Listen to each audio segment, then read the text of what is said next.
in my opinion. So, as you say, and I will keep repeat, the consistency is the most difficult thing. Just doing it every day. Yes, every day. Do you ever wake up and you say, I don't want to do it today? I fight against my mind. Yes, sometimes it's happened. We are all human beings. We are not happy every day. We are, not in a good mood every day. It's normal. It's part of us. What do you do to overcome that? I fight against that. It's the big challenge. It's when you're not willing to do something, but you have to do it. This is the main point. This is why I say our mind, it's a box of surprises, and you have to challenge yourself to be consistent. I repeat, sometimes it's hard. It's what many people say, you like to go to the gym every day. Of course, no. It's not true. Nobody likes to go to the gym every day. But you have to do it. Probably yes, because your mental strength is coming from that moments, that in a hard moments, you should do it. So, and I do it because after that, maybe in the beginning you feel hard, and I do it to start. Because after that, maybe in the beginning you feel hard, and I do it to start. Because after that, maybe in the beginning you feel hard, and I do it to start. Maybe in the beginning you feel hard, and I do it to start. Maybe in the beginning you feel hard, and I do it to start.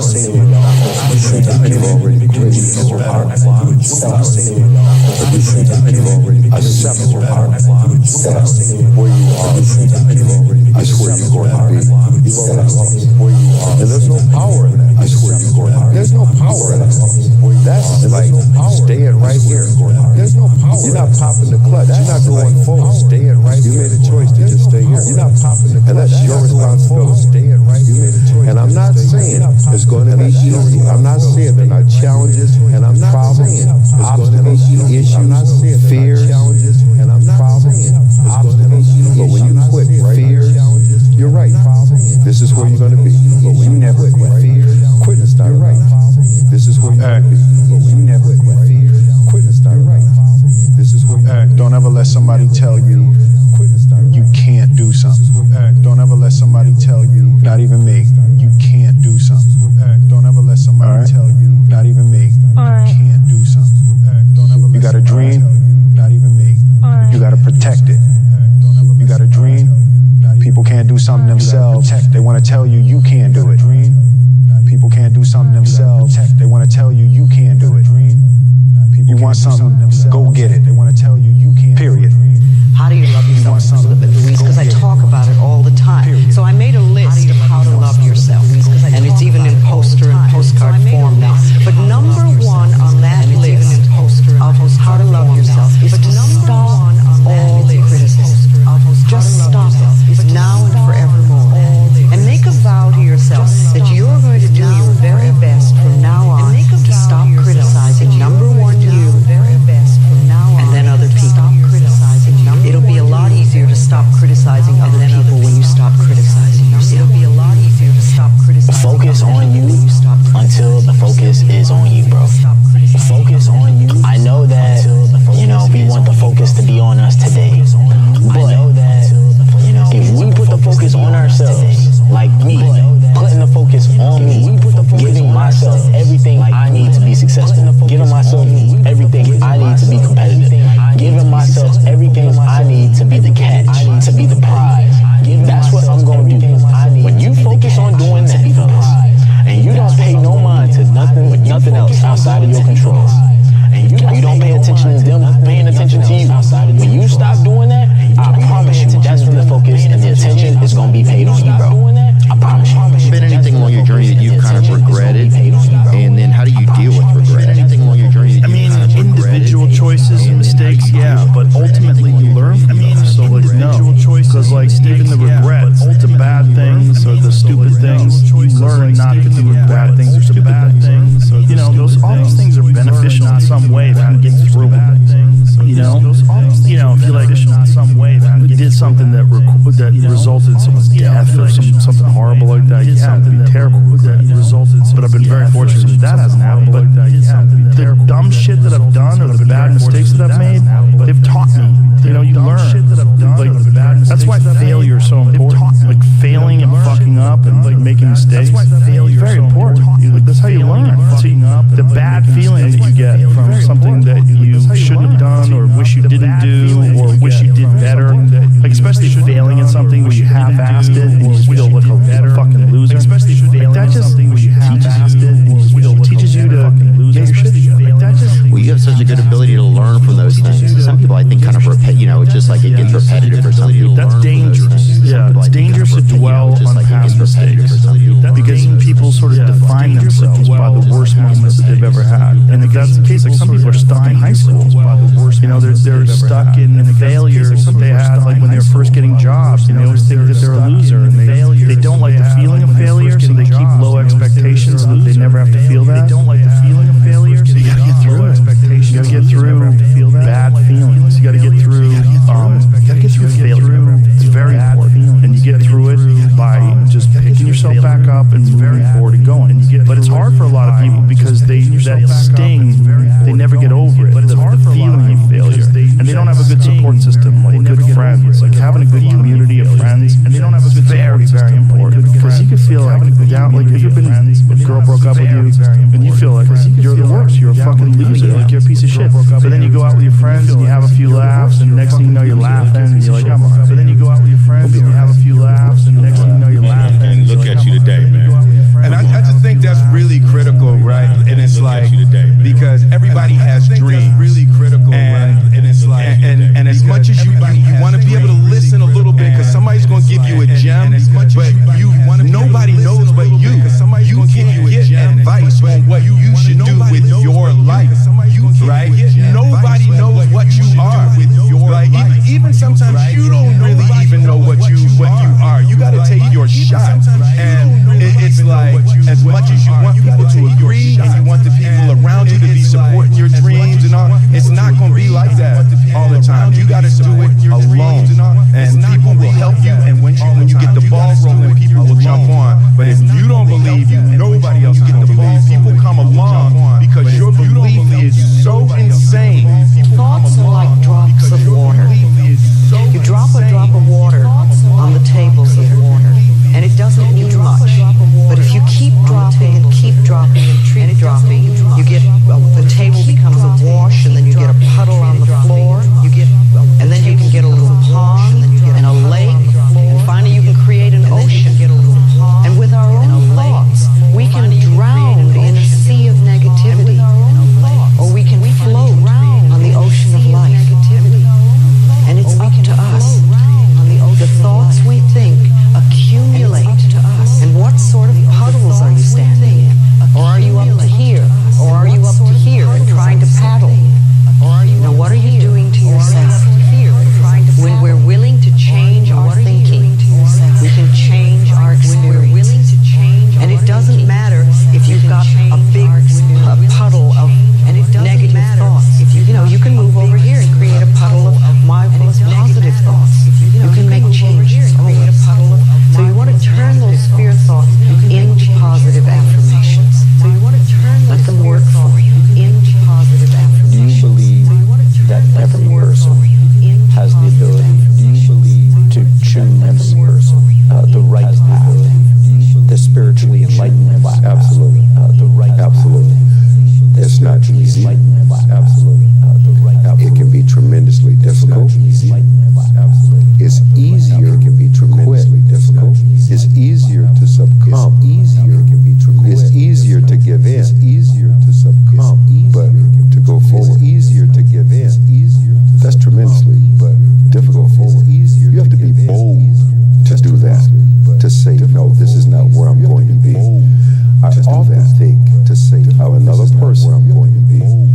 I often think this woman and I are the same exact age, same zodiac sign. This woman and I went to the same elementary school and lived a half a block away from each other in my hometown, Milwaukee, Wisconsin. There was nothing in our environment that said I was going to go on to become press gardener and she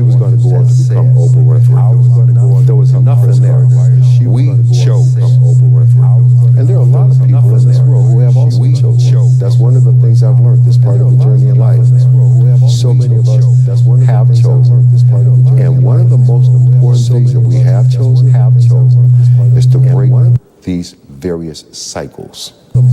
Cycles like links in the chain. We've chosen is to break these cycles. We've chosen that, you know what? Cycles, whatever was an issue, a challenge, or a problem for me. We've chosen does not have to become generational and get passed on to my children. Yeah, it's the main point. Because everyone wants to be Cristiano, but I give you the map. It's the main. We'll do it. The main point. It's because everyone wants to be Cristiano, but the discipline is the most difficult thing. I give you the map. Not only in sport, but in the main point. It's because everyone wants to be How good you are in anything, you don't have discipline, you ain't nobody. Not only in sport, Nothing. but in the main point. Because you give up what you decide to struggle with, you don't have 100%. With discipline and doing what you hate to do. And doing what you love to give up what you hate to do, but do it like you love it. That is a great quote. And if you can do that, you can be successful in anything. You normally are. Your mind has to be stronger than your feelings. And if you can do that, you can be successful. Your mind has to be stronger than your feelings. Think about every poor decision you've made in your life. Your mind has to be stronger. There was more emotion that was involved in a poor decision than there was life. Every single one of them. Think about it. Your feelings keep you in bed than there was life. Your mind tells you every single get up. Think about it. It's easy to get feelings. Hell yeah. It's the easiest thing in the world to do. I'm done. I ain't going. I ain't gonna keep going. I don't feel like going. So it's easy. It's very easy. But what's hard is going. Yo, yesterday I got nothing working. It's very easy. Nothing happened. It's hard. I'm gonna do the same thing again today. That's the hardest thing in the world. To get up every day and give 100% in the day and be in the same position that you were each day, but mentally know that you're trying and trying and trying. That's a real grind. It's been very fun talking to, especially talking to young men about this. It's like, well, and that's the other thing too, is I think the world is full of darkness, let's say, and it's like we could say each of us have a little bit of light, and if we release that light, if we let it shine properly, and Christ, you get too cliche to go on with it in some sense, but the world is a lesser place if you do not reveal from within yourself what you have to reveal. And the fact that the world is a lesser place actually turns out not to be trivial. Like if you want everything you could be, more people will die, more people will suffer, more evil will be unconstrained, more tyranny will reign, more chaos will remain chaotic and dangerous, all of that. Do you mean this by the same sense of like the old proverb of the wings of a butterfly fluttering become a hurricane? It's something similar to that, but it can even be more local. It's like your family is more messed up than it could be if you were less messed up than you are. Right. So if you just got your act together, like 10% more, your family would be 1% better. Right. It's like, well, do it. And that would ripple off into people that they interact with. Yes, and it ripples. That's the other thing that's so cool. Is that, like people think, well, there's 7 billion of us, and each of us is just this separate dust mote, like floating in the cosmos. What the hell difference does it make what you do anyways? It's like that is not how we're connected. It's like you're the center of a network. What the hell difference does it make what you know? Well, you know way more people than this, but let's say typically, you know you're going to know 1,000 people in your life well enough to have an impact on way more people. Okay, and each of those 1,000 people is going to know 1,000 people. So you're one step from 1 million and 2 steps from 1 billion. And we are networked. Technically, that's how human interactions work. And so when you do something that you shouldn't do, it's worse than you think. And when you do something that you should do, it's better than you think. And so you think, well, this is why I've been telling people, well, clean up your room. It's like, well, your room is actually networked too. It's not that easy to clean up your room, to set it. So you want your room to be set up so that when you walk in there, it tells you to be better than you generally are. It's organized, it's got direction, everything's in its place. You try to do that in a chaotic household.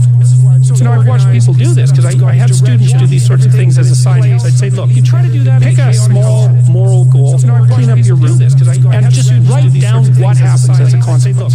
So maybe these are students in a chaotic household. The whole place is a bloody mess. No one's taking any responsibility for anything. And so they decide they're going to start to clean up their room. And then the people in the household notice. Well, the first thing they do is get pissed off. It's like, who do you think you are? Like, you think you're better than us? Like, why do you think this is worthwhile?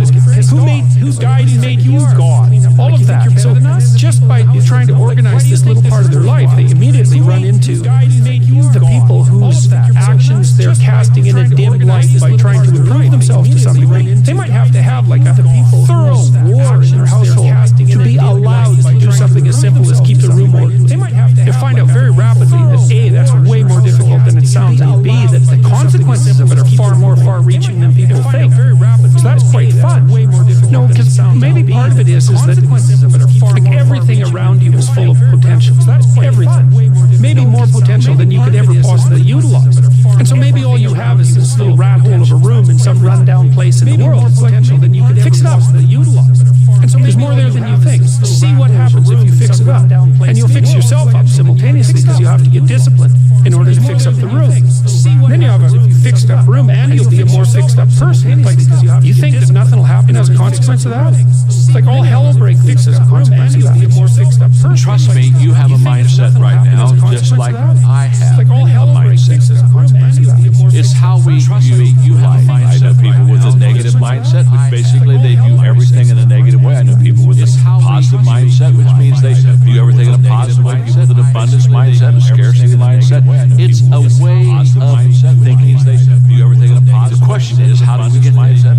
How do we get that? It's a way of through practice and habits. The question is, people that have a negative mindset have continually thought negatively. People that have a positive mindset have continually thought people that have a negative mindset. You see, the things I do today determines the habits I have tomorrow, which determines the mindset that I have for life. So go back to what you do daily and ask yourself, what kind of a mindset am I developing today?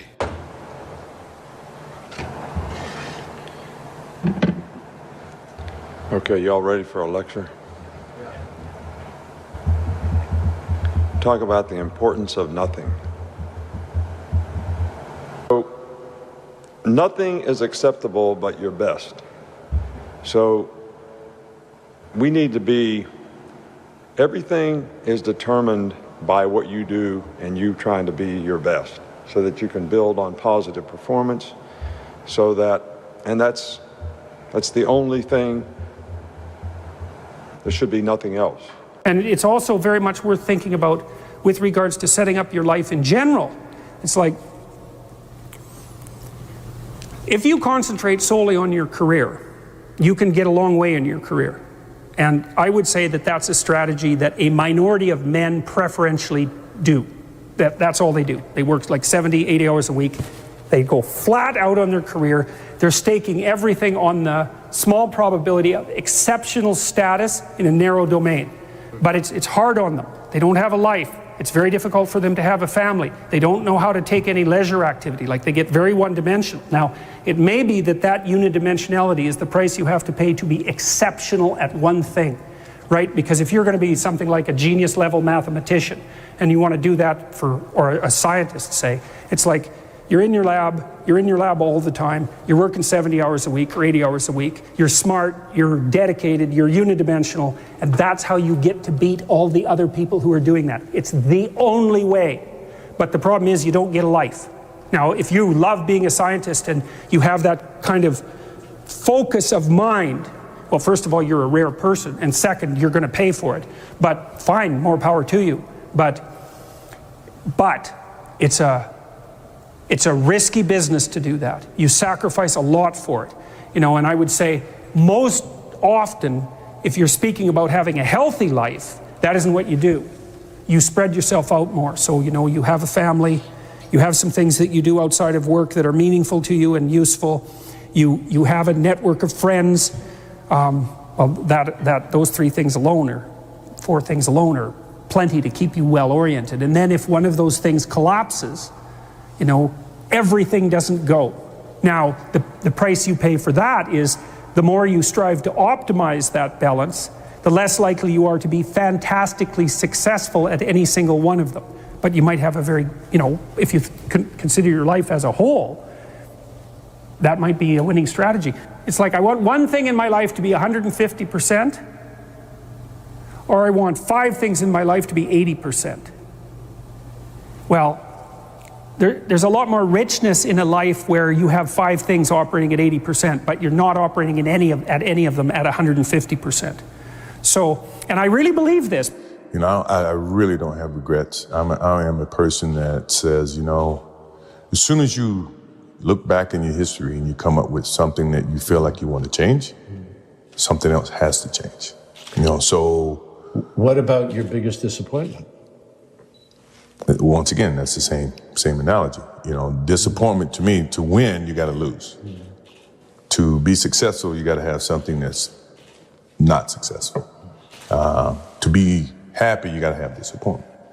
So I think all of those things have evolved and happened to make me who I am and understand the benefits and the privileges I have for being who I am, you know, and not to wear it on my sleeve, be very humble about it. That's one thing my parents taught me very well is, you know, don't wear your reputation, don't wear your accolades, don't wear your, you know, your personality on your sleeve. Let it happen, let it be you. It is who you are. Don't hide from it, but don't wear it and rub it in people's face. You talk about performance without a purpose. Mm-hmm. What's that? So, like, for instance, let's say you have no races. Let's say you have no classes, no nothing. There's no purpose in your life. You know, people need to have purpose to get up. They need purpose to perform. You need to get to a point in your life where there's nothing on the docket. There's no 5K. There's no I'm going to get into school to be this or that and still perform to the highest level. Because what people don't get is one day that thing's going to come up. And if you're not constantly performing without purpose, you're not going to be ready when the time comes. It's this magical thing, purpose, that we're all looking for. But what's funny about it all is that we need these things to perform. But we don't take a second to realize the purpose is always there. The purpose never leaves us because the very purpose is you. You are always the purpose. There may be another purpose, like being a SEAL or going to college or whatever, but the main purpose in life is you. So if you wake up in the morning and you don't want to do something, you don't care enough about yourself. And that's what you need to really research is, man, why am I not doing this for myself? Because that is the number one purpose in life, is to better oneself. So that's the only purpose I fucking need.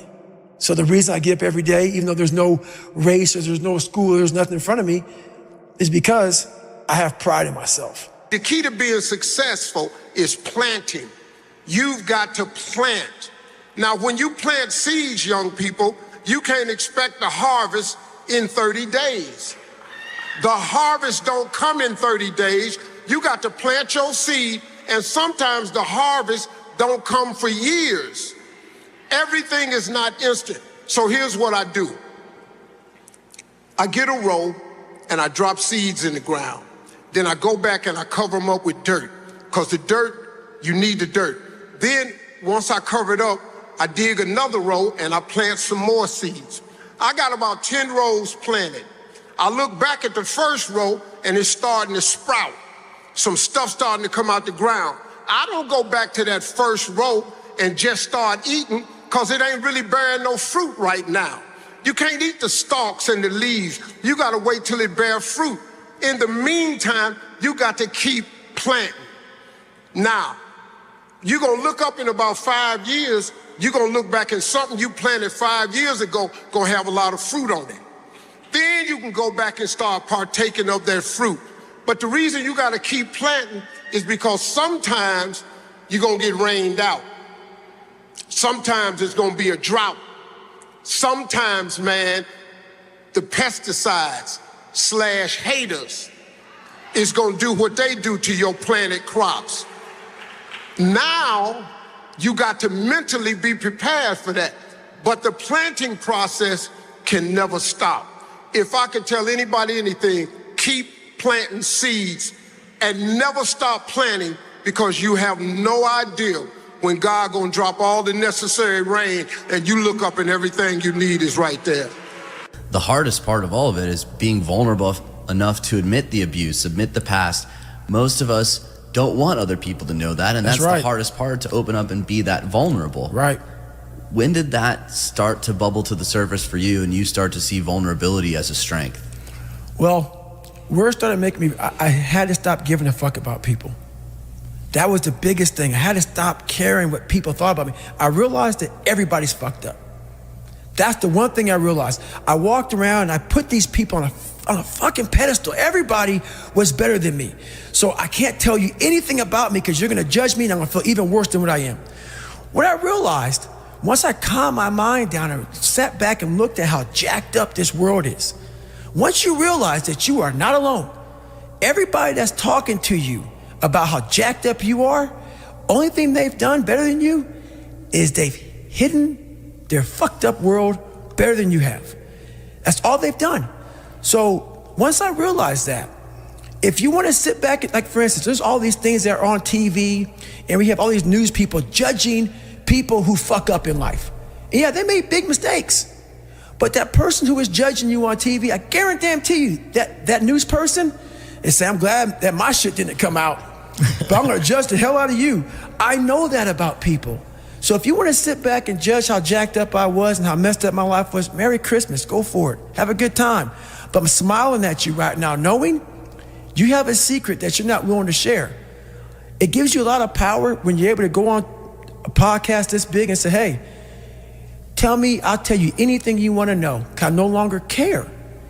And that is a lot of power in that, to be able to put your life on a billboard for the whole world to see and say, judge it, man, judge it.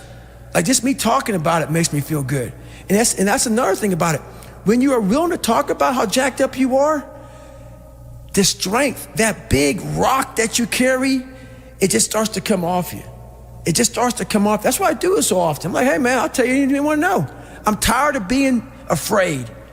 I'm tired of not telling you shit. I'm tired of lying about how good I'm not. I found that nothing in life is worthwhile unless you take risks. Nothing.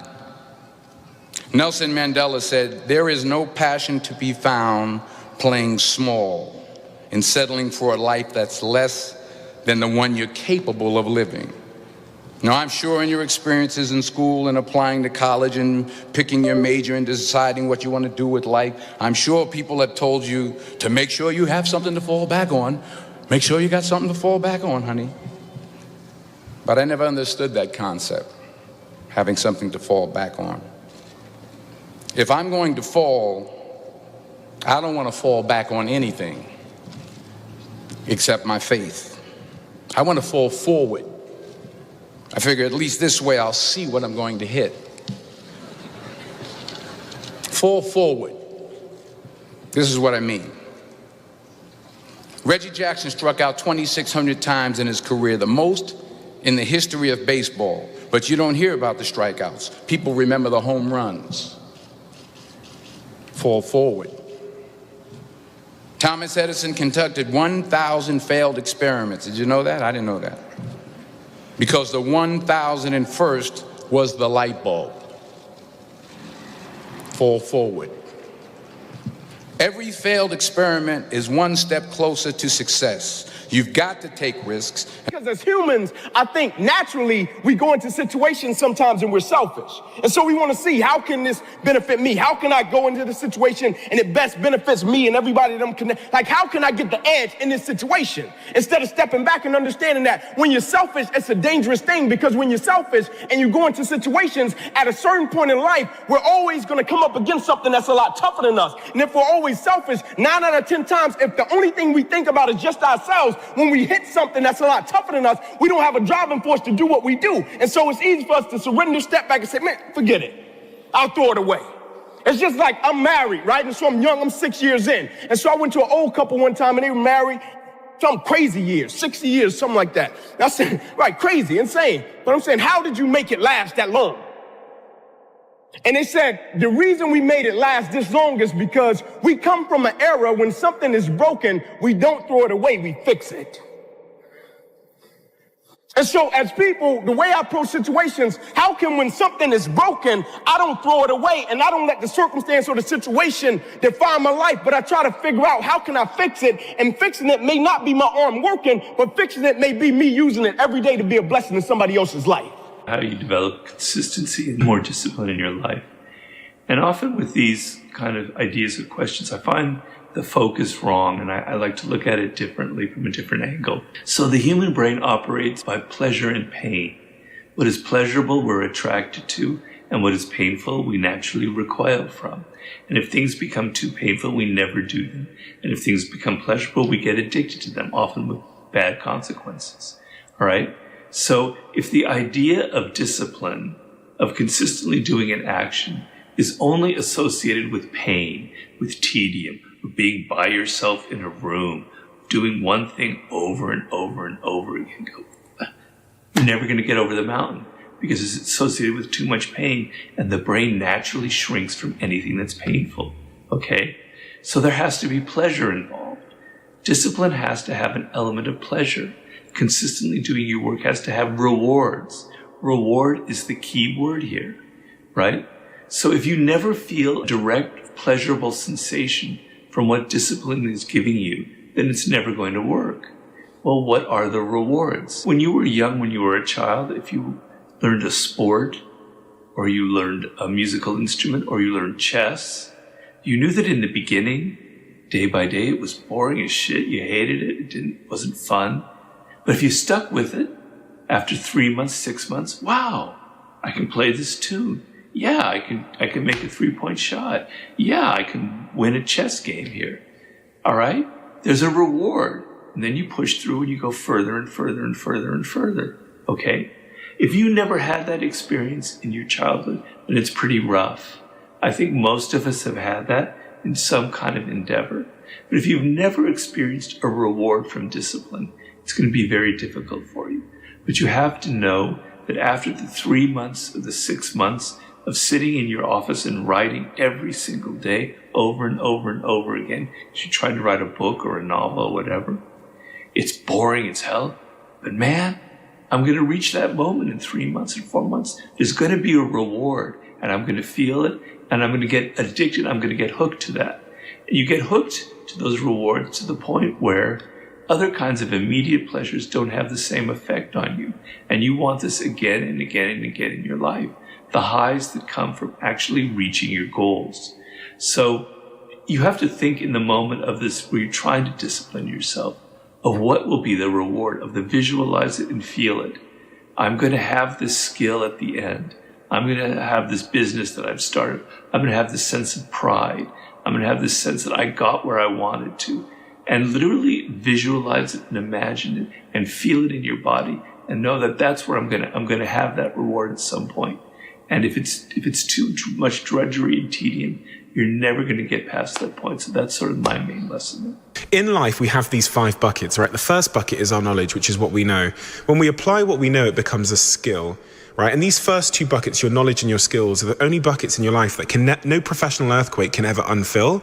They're also the buckets that overflow to fill these last 3 buckets, which is your network, your resources, and your reputation. When you have knowledge and skills, you'll undoubtedly build a network that will lead to resources, and finally, reputation. Life can take away these last 3 buckets, but if you're a young person, the key takeaway here is when you're selecting that job, like I was at 16, 17, 18, 19 years old, don't select for reputation, a nice jobs title. Don't even select for resources, getting paid more. Focus on jobs that will fill these first 2 buckets, which is knowledge and skills.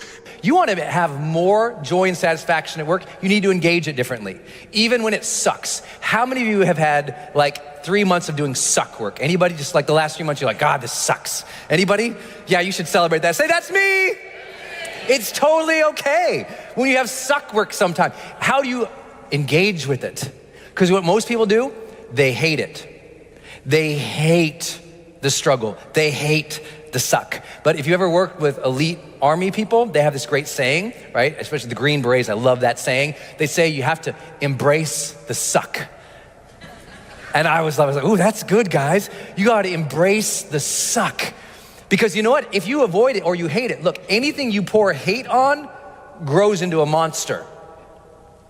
Anything you grow hate on. If you hate taking out the garbage, guess what taking out the garbage is to you now? A monster. It's just garbage. But you hate taking out the garbage, so now it becomes a thing to you and your spouse. The garbage became a monster between you and your spouse. Really? It's because someone applied hate on that garbage, right? You apply hate to anything, it grows into a monster. You hate the commute to work, and you gotta do it every day? How does that feel? You hate doing email, and you gotta do it every day? How does that feel? You hate bringing that topic up with your spouse? How does that feel? And there's a very deep truth here that points to the arising of a mentally created self-image that people have and live with. So it's almost as if you had a phantom that walks with you wherever you go, that is your mind-created image or concept of who you are.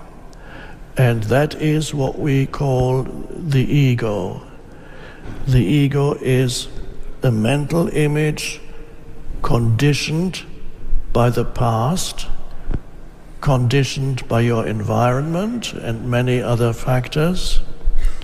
A mental image, a conceptual sense of self that you identify with so completely that you disappear in it and live through it. You believe that that is who you are. When nothing seems to go right, I sometimes think of a stonecutter hammering away at his rock 100 times without a dent in it. And yet on the 101st blow, the rock will split in two, and I know it was not that blow that did it, but all that had gone before. If you're not willing to practice and practice until you get it right, you'll never make the 100 blows that makes the breakthrough on the 100 and... Personal question to you is, why not you? You've got the brains, you can make decisions, you can study the plan, you can change your life, you can grow immensely in the next few years, you can make your dreams come true, you can build a financial wall around your family nothing can get through, you can become healthy, you can become powerful. Why not you? And I'm here to say that I'm ready to pledge my support to make your personal dreams come true. I asked the question, why not you? But I'm not gonna ask it and just walk away. I'm gonna ask it and walk with you in this journey as we take Herbalife around the world. And now here's my last question. My very last question on the questions to ponder is, why not now? There never was a better time. Mark has brought Herbalife to an incredible mountaintop. He's brought Herbalife with the help of others who have brought it here. It has been brought to a special moment. Barcelona was special, and Orlando was outrageous. But I'm telling you, this extravaganza has been the most awesome thing I have ever seen. All of your cooperation, the way you have learned and listened and worked hard to get it all, I congratulate you for that. But Mark brought us here. And what a time now for us to take this dream and not let it die. Take this dream and give it life. Take this dream and breathe into it your own personal spirit until finally it becomes a flame that burns around the whole world. Let's go do it now. Well, life took me somewhere unexpected. I'm unprepared. It's about 6 degrees out here, and I'm underdressed. But guess what? No one gives a fuck. You gotta get the motherfucker in. Sometimes life can really hijack your fucking mind. When that happens to you, you're all fucked up. Your goals, your ambitions, everything is out the fucking window. In life, we all go through different things. Sometimes your girlfriend or boyfriend breaks up with you. Guess what? Get the fuck over it. They no longer want you. Maybe you failed a test in school. You worked your ass off. Guess what? You failed the fucking test. Get over it. Move past it. Learn to not let life hijack your brain. At work, you've been working your ass off for that new promotion. You don't fucking get it. Someone else does. Maybe they kiss better ass than you do. Guess what? Get over it. Life will hijack your mind if you let it. Don't allow all these things to make you a lesser person. You must own your mind. Don't let life own yours. Get after it, stay hard. Watch, what do you say to the person whose potential is fucking great, but they want to play video games and eat pizza? Well, what I told his son was pretty much this right here. He asked me a question about, he wants to be really good at tennis. But what happens is after I play tennis for a while, I want to go play video games. You obviously don't fucking want it bad enough. Because a person that you want to, I became obsessed. I became obsessed with being the baddest motherfucker that God ever created. Am I that? I don't care. I believe it. And I was trying to tell him, once you become obsessed with something, obsessed, it's okay to be unbalanced for a while. It's okay. Don't be all this stuff people say, you gotta be balanced. To be the best in the world at what you do, it's not about being a Navy SEAL, people. The best at what you do, you have to be unbalanced to find every bit of fucking energy and strength that you have to pull it off. Then you get balanced once you become great. And then you help other people become better from you being the best in the world. So if your family doesn't understand, why are you so daggone crazy? Because I'm trying to be the best I can to give you the best that I am. And it takes being fucking obsessed to where people think you're crazy. People look at me and say, oh my God, you're a masochist, you're this and that. I'm not gonna get into how bad I was in all these races and SEAL training. I had 21 stretch fractures going through Hell Week. 21 stretch fractures. You know what I did? I taped my ankles up. Roger that. I want to be a SEAL. So I did it. Become obsessed with being great. It changes everything. There's no fucking passion. There's no fucking motivation. There's no, oh my God, man, no. It's every day of your life just doing. No passion. No discipline, no motivation. All these words, I hate that so many people fucking use these words now because it's watered. It's someone sitting in a room by themselves and they figure themselves out and say, God, this is gonna fucking suck. Where's passion when you're 300 pounds? Where's the motivation when you can't read and write? Where is it? So how did this happen? I just fucking did. I just did. I said, maybe at the end of this journey, there'll be something there for me. If not, I can read. If not, I'm 185 fucking pounds. There's no magic potion. There's no, oh, let me wake up and look at some shit. No. All those words are overused. They're bullshit. It's all bullshit. Just do. You're living. How do you want to live? How do you want to die? How do you want to fucking be remembered? That's it. That's it. Period. So for me, failure is something that you should be afraid of. It should be afraid of. But that's why you should go out there and challenge yourself to fail. Because if you're not failing at something, that means you've set your goals to pass, to succeed at everything you do, which means you're not setting your goals high enough. So for me, okay, I'm gonna go out and break the Guinness Book of World Record for pull-ups. Lofty goal, which is why I failed it twice before I finally got it. I knew going into everything I've ever done in my life, Navy SEAL training 3 times before I got it. Everything I've ever done in my life took me 3 times before I got it. I knew that there was a huge possibility of failure. But what I gained from failure is this. When you see a movie and you watch a movie about a person who keeps failing, and at the end, they succeed, how do you feel after you watch that movie? Elated. Amazing, right? Yeah. I become the movie. I want to feel how I feel watching someone else in the movie. When I watched Rocky get his ass kicked and I watched all these different things of failure, I was able to put myself there and say, God, man, how much do you feel now that you finally got there? That's what failure has done to me. I've watched so many things and watched someone succeed at the end of it. It's like, God, I want to feel like that. But failure causes that one feeling. Without that failure involved, you don't have that feeling. If you just pass and you succeed and you're great, that feeling, yeah, okay, I'm good. What takes you years, months, years to accomplish because you just can't get over the hump, but you continue going back to the drawing board. You're looking for those few seconds after you finally figure out the equation, whatever the equation may be, to get you to finally pass, to succeed. I live for that feeling, but I can't get that feeling without going through, fuck, I failed this equation. I failed this one, I failed this one, I failed this one. Oh, I'm figuring it out. So you start to feel it before you even pass, before you even get to the success part. And then once you succeed, the feeling is unbelievable. And you take that feeling of success through failure and you put it in your cookie jar.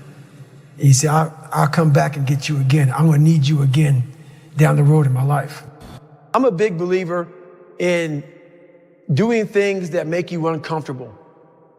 So we live in a world that we want to be as comfortable as we can. And we wonder why we have no growth. We wonder why when the smallest thing in our life gets difficult, we wonder why we cower and we run away.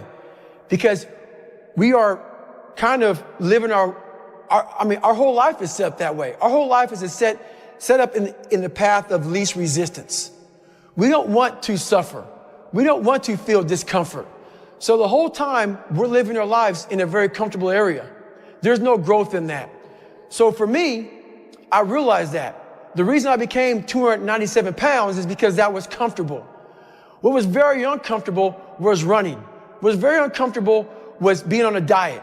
What was very uncomfortable was trying to face things that I didn't want to face. And I also realized when I was really big, I had no growth.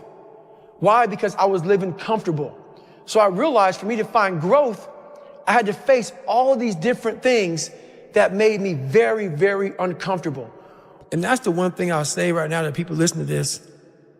A real person, a real alpha, a real go-getter, they ain't saying shit about nobody. Correct. That's why you will never, ever hear me dropping somebody's name, running my mouth about somebody.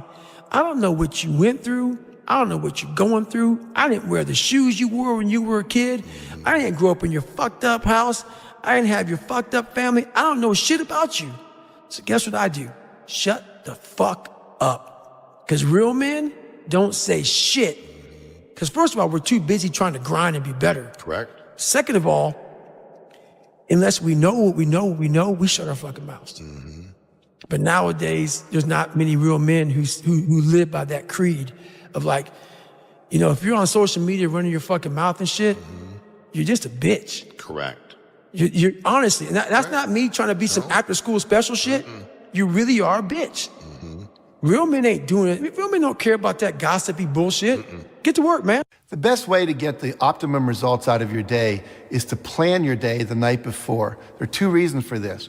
Too often during the day, we're just responding to everyone else's needs instead of doing our intended plan. So if you don't have a plan, you're guaranteed not to be doing what you want to do. You'll be responding to other people. The second reason for planning your day the night before is you can rationally decide what you're going to do at what time of the day. Too often people just work from a to-do list. What you want is to schedule exactly what you're going to do at what time. Schedule how long you think it's going to take. And by doing it the night before, here's the payoff.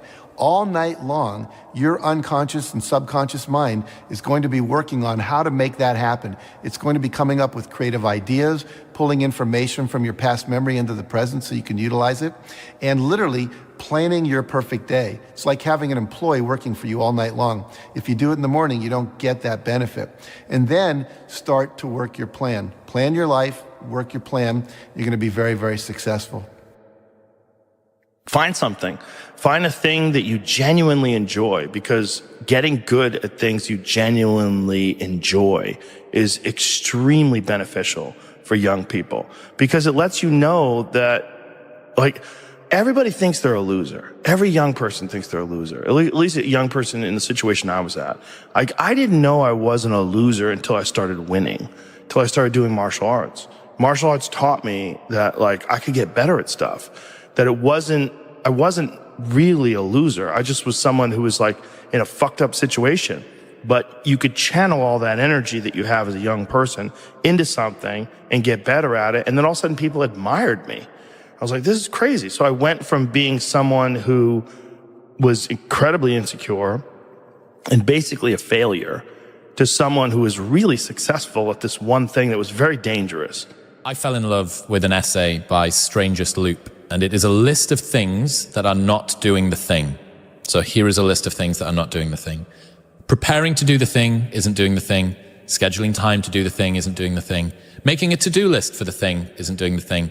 Telling people you're going to do the thing isn't doing the thing. Messaging friends who may or may not be doing the thing isn't doing the thing. Writing a banger tweet about how you're going to do the thing isn't doing the thing. Hating on yourself for not doing the thing isn't doing the thing. Hating on other people who have done the thing isn't doing the thing. Hating on the obstacles in the way of you doing the thing isn't doing the thing. Fantasizing about all of the adoration you'll receive once you do the thing isn't doing the thing. Reading about how to do the thing isn't doing the thing. Reading about how other people did the thing isn't doing the thing. Reading this essay isn't doing the thing. The only thing that is doing the thing is doing the thing. I would like to know when you're in that moment failing and you have to keep going, what do you say to yourself? What if? A lot of times I'll be in a 200-mile run or something like that, and I'm all jacked up. Body's broken, mind's broken, spirit's broken. I start to say, what if I can pull this off? When I first walked into the Navy SEAL recruiter's office, he looked at me and said, there's only been 35 African Americans in 70 years make it through. You know what I said to myself? What if I can be the 36th? It's the what if I can pull off a fucking miracle. What if I can become someone that no one thinks I can be? Job offers will come to you. Money will come to you if you have this kind of inner strength, this kind of inner power that I think is the ideal for young men today in the world. It's very confusing right now because everything is so fluid and we're all supposed to think that there's no such thing as masculinity anymore, that it's toxic. But real masculinity, that real kind of strength that I'm talking about, is not toxic at all. It is not out there to hurt people. It's not out there to dominate, to be aggressive, to push people around. It's all about an inner strength, an inner confidence that you radiate outward. And that's a beautiful, beautiful thing. And I advocate making that your ideal and making that the kind of the radar that guides you through these very difficult times. Getting over failure and finding success begins with taking 100% responsibility for your life.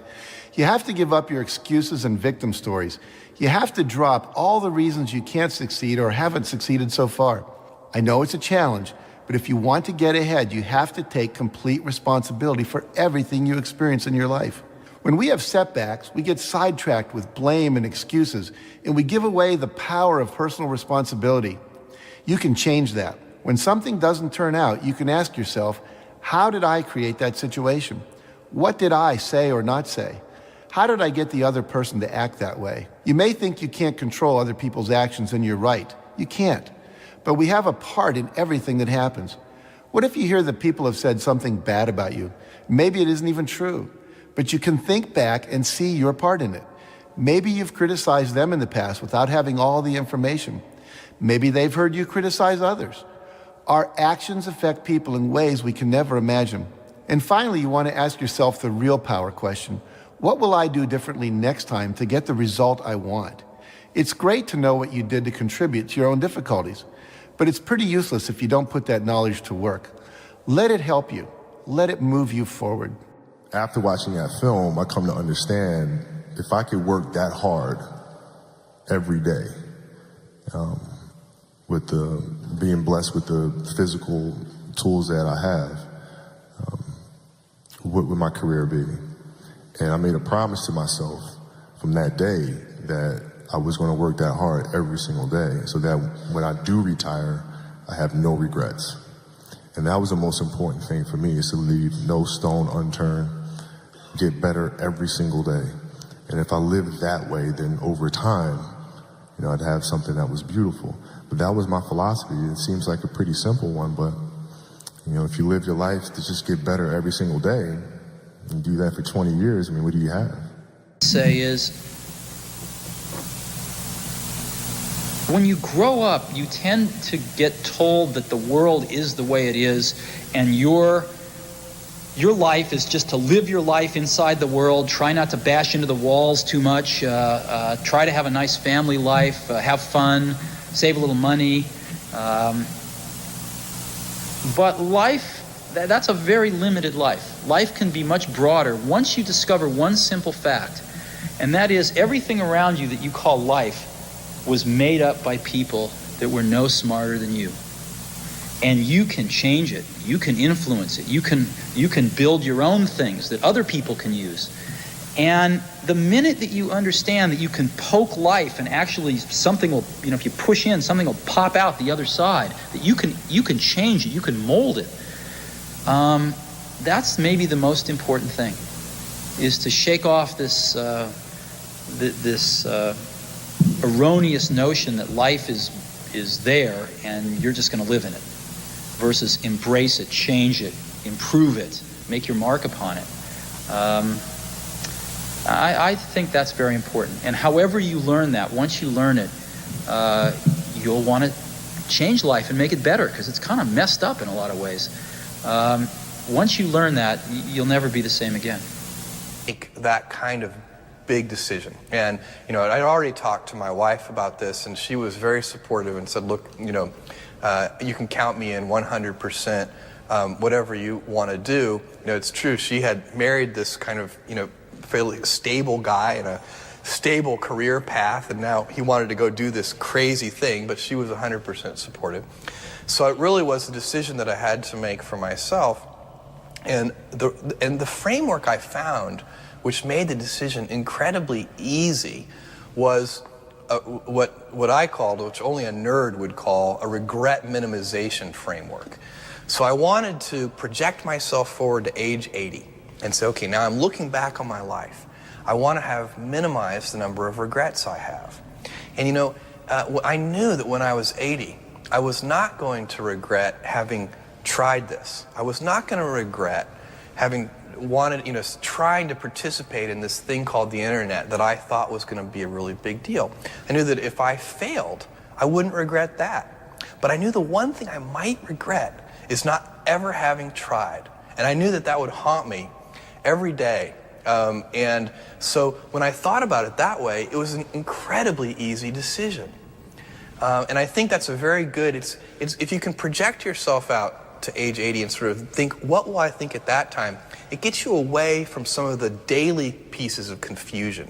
I left this Wall Street firm in the middle of the year. When you do that, you walk away from your annual bonus. And that's the kind of thing that in the short term can confuse you. But if you think about the long term, then you can really make good life decisions that you won't regret later.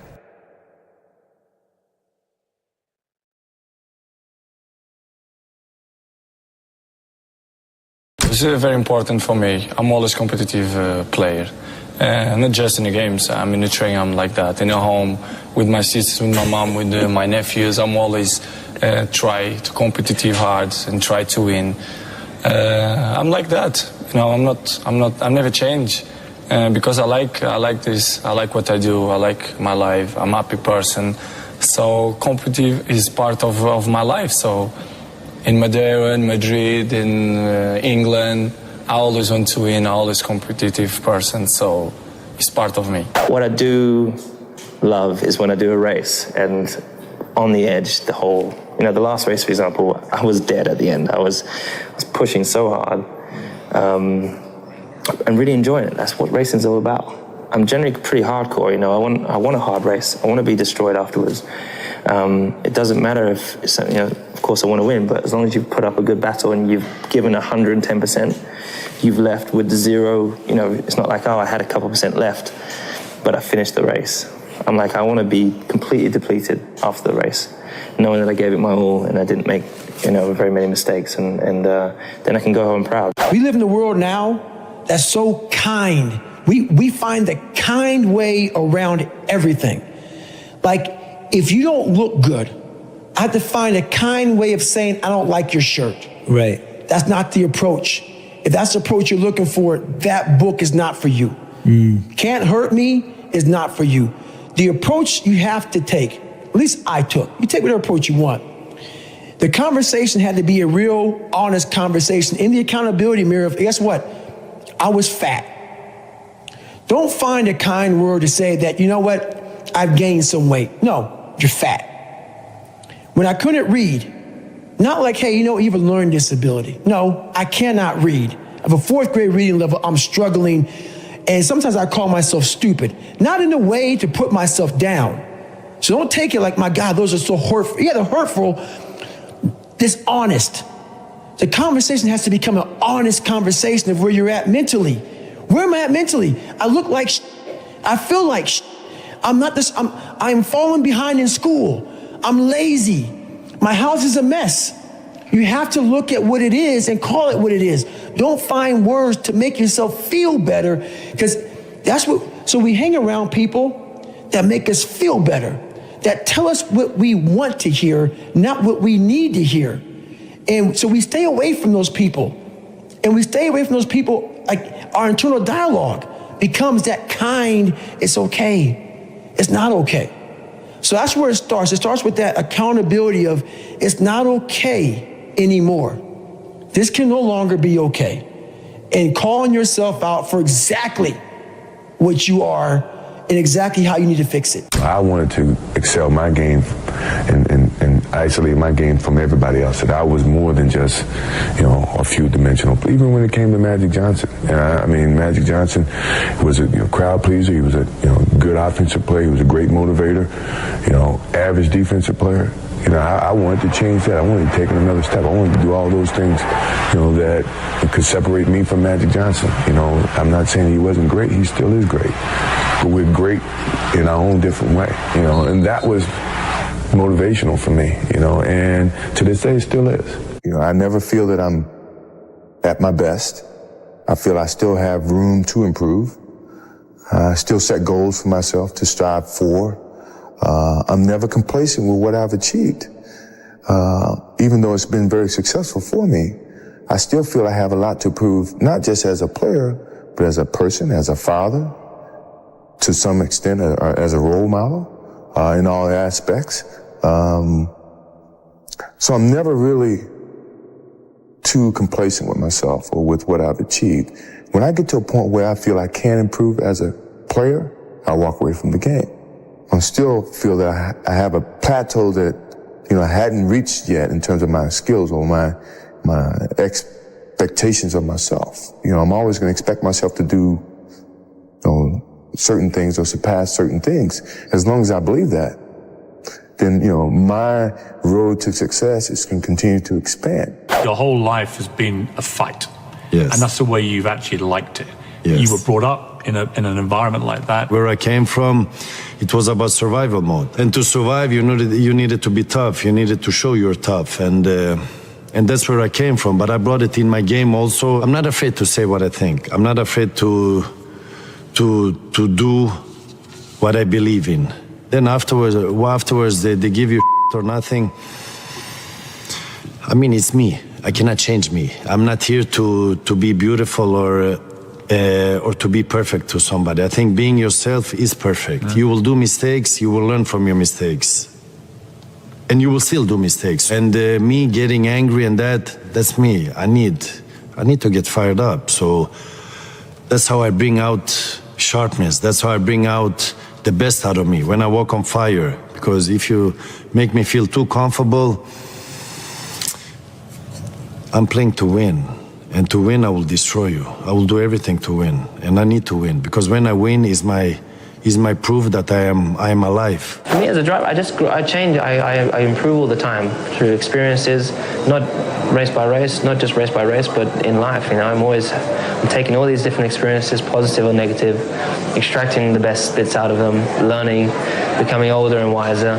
I'm 23 years old, and I think I'm quite wise for my age. I think I still got a long way to go, but then when it comes to driving, I excel. I push beyond the limits. When I'm training, I go beyond the pain barriers. I just do everything I can to make sure that when I arrive at the racetrack, I've already got 2-3 tenths on the other guys. You described yourself on the pitch as believing you were a lion.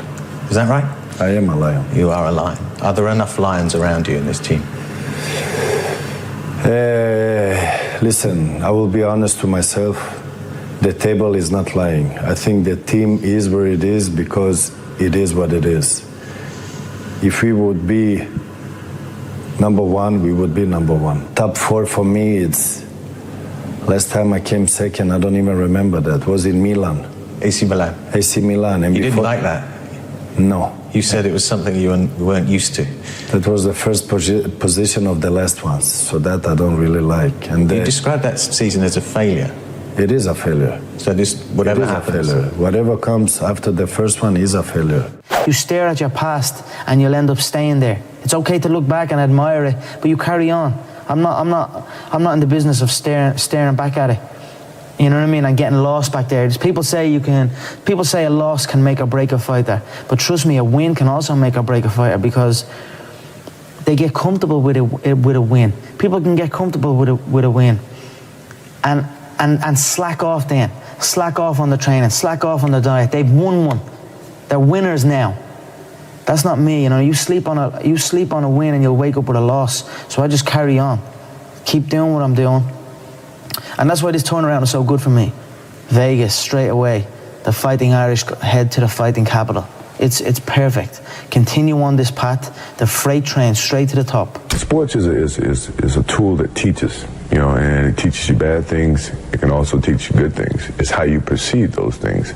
I've looked at every experience that I've had, negative and positive, and taken that as a positive. You know, if I wouldn't change anything because I think it would alter some of the other things that happened.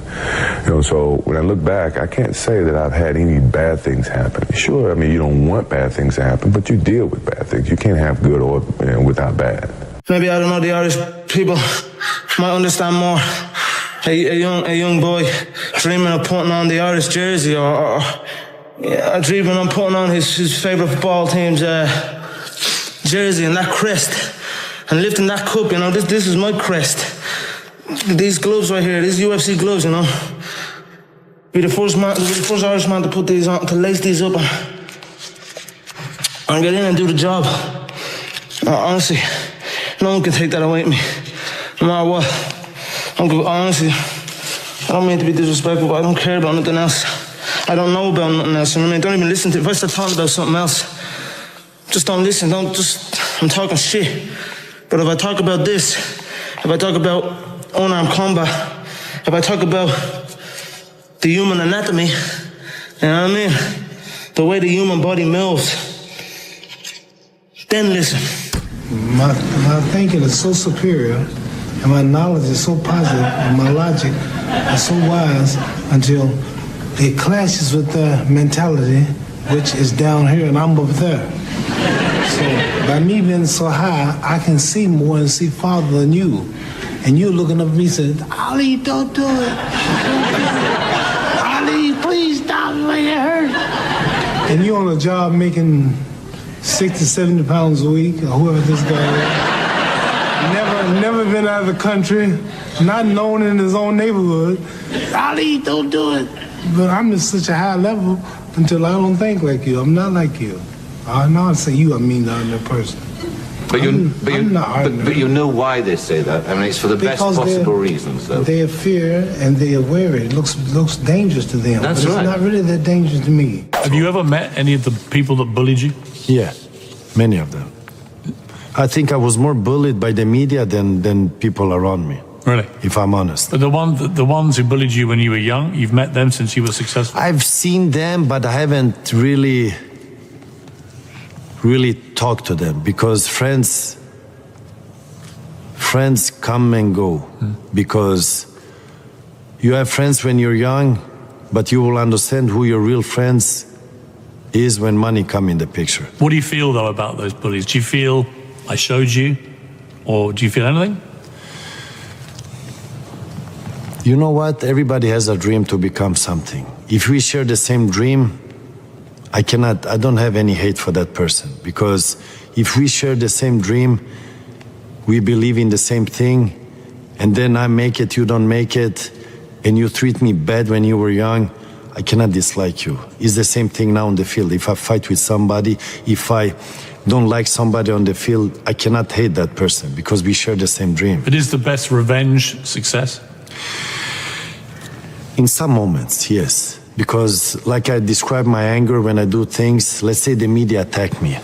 They call me, they say stupid things about me. They say things, because remember, I played when you didn't have digital platforms. So I could not react like the way we can react today, because you can do whatever, you just use digital platform, you get your saying. On my time, I had to wait. I had to wait until I see next time that person, and I would say it in his face, or I would catch him and I would do something there, and there was no limits there. Have you hit journalists? No, but I've been close by to have that anger to hit them. But I didn't come so far, because I was always like, it will come back to me. You are pretty good about celebrating the victories along the way and celebrating yourself. I talk about it with my fiance every single day. I talked about it with her 2 hours today. I said, we are grinding so hard that we are losing the vantage point of what we have accomplished today. We got podcast, interview, flying, do this, do that. I'm like, stop. It's just me and you in this mom and pop thing that we're doing. Look at where this book is at right now. It's crazy. Look how many people we're touching. Shut up and just think for a second. Let's stop.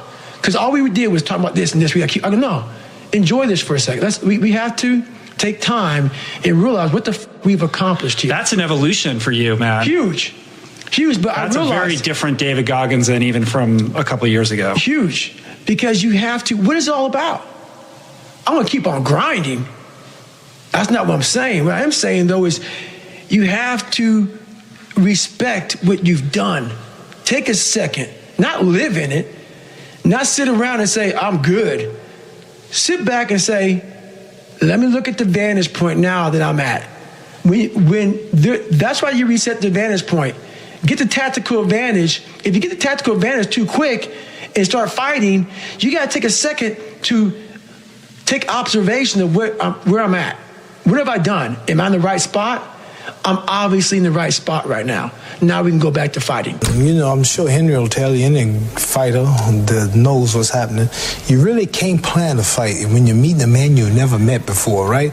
You just have to get your tools ready. Here's a car stops on the highway. They call the AAA or whatever and say, my car's broke down. What it is, the lady, she don't know it's broke. Well, the man comes with all the tools, and he come equipped to handle whatever the problem is. An astronaut goes into space, and he pretends that something happens to the ship before he take off. He gets out and he works on it. He's not looking for something to happen, but it might happen. So I just had everything ready. Now, after the first round, being here with a top professional, a man so great, had so many knockouts, never been defeated, never been even scratched, I didn't know really how good he was. So I had to come in, actually a little nervous, and with everything ready. After one round of dancing, I found out that this would tire me out. So I would have to resort to ropes. I figured that out after the first round. So I said, I'm going to go to these ropes, and I'm going to let this man throw everything he can. Let him tire himself out. He might look like he's winning, and if he don't hurt me, I'm going to stay here. But if he should be as great as they say he is, if he hits as hard as they say he hit, when he hits you and breaks your arm, he knocked out Joe Frazier, I couldn't do it, knocked out Ken Norton. He was a big, bad giant before the fight, you remember. Now, you remember that, don't you? Yeah, I do. How bad he was?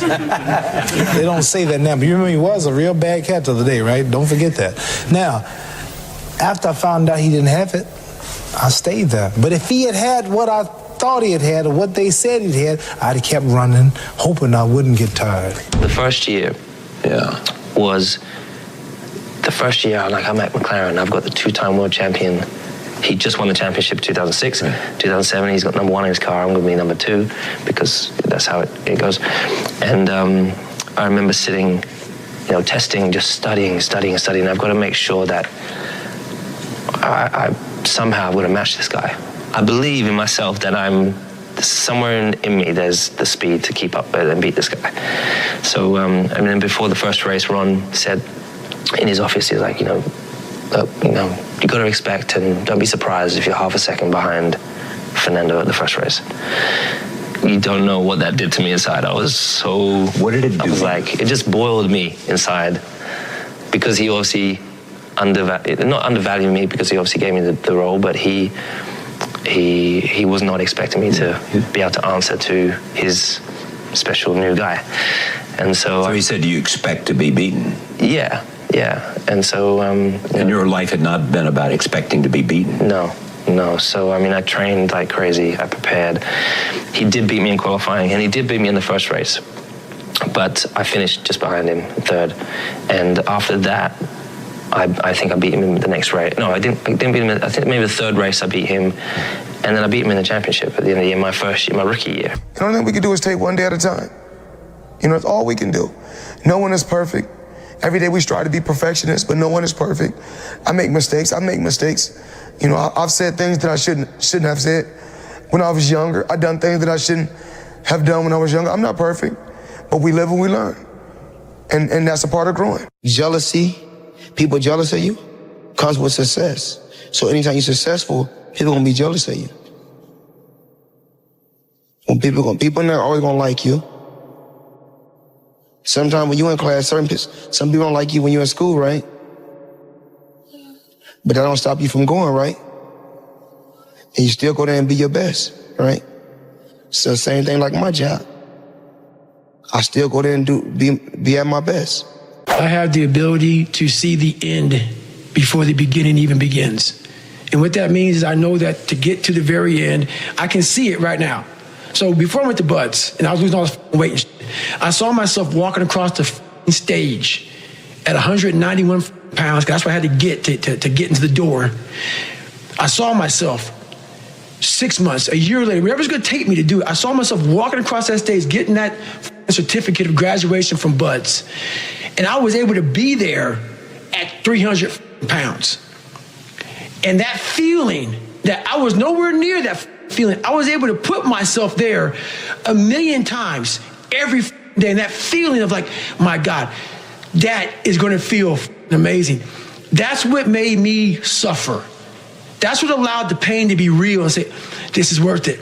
I want to feel for this next 18 months. It took me 18 months to finally become a Navy SEAL, to finally, just get through Buds. 18 months. It's 6 months. It took me 18.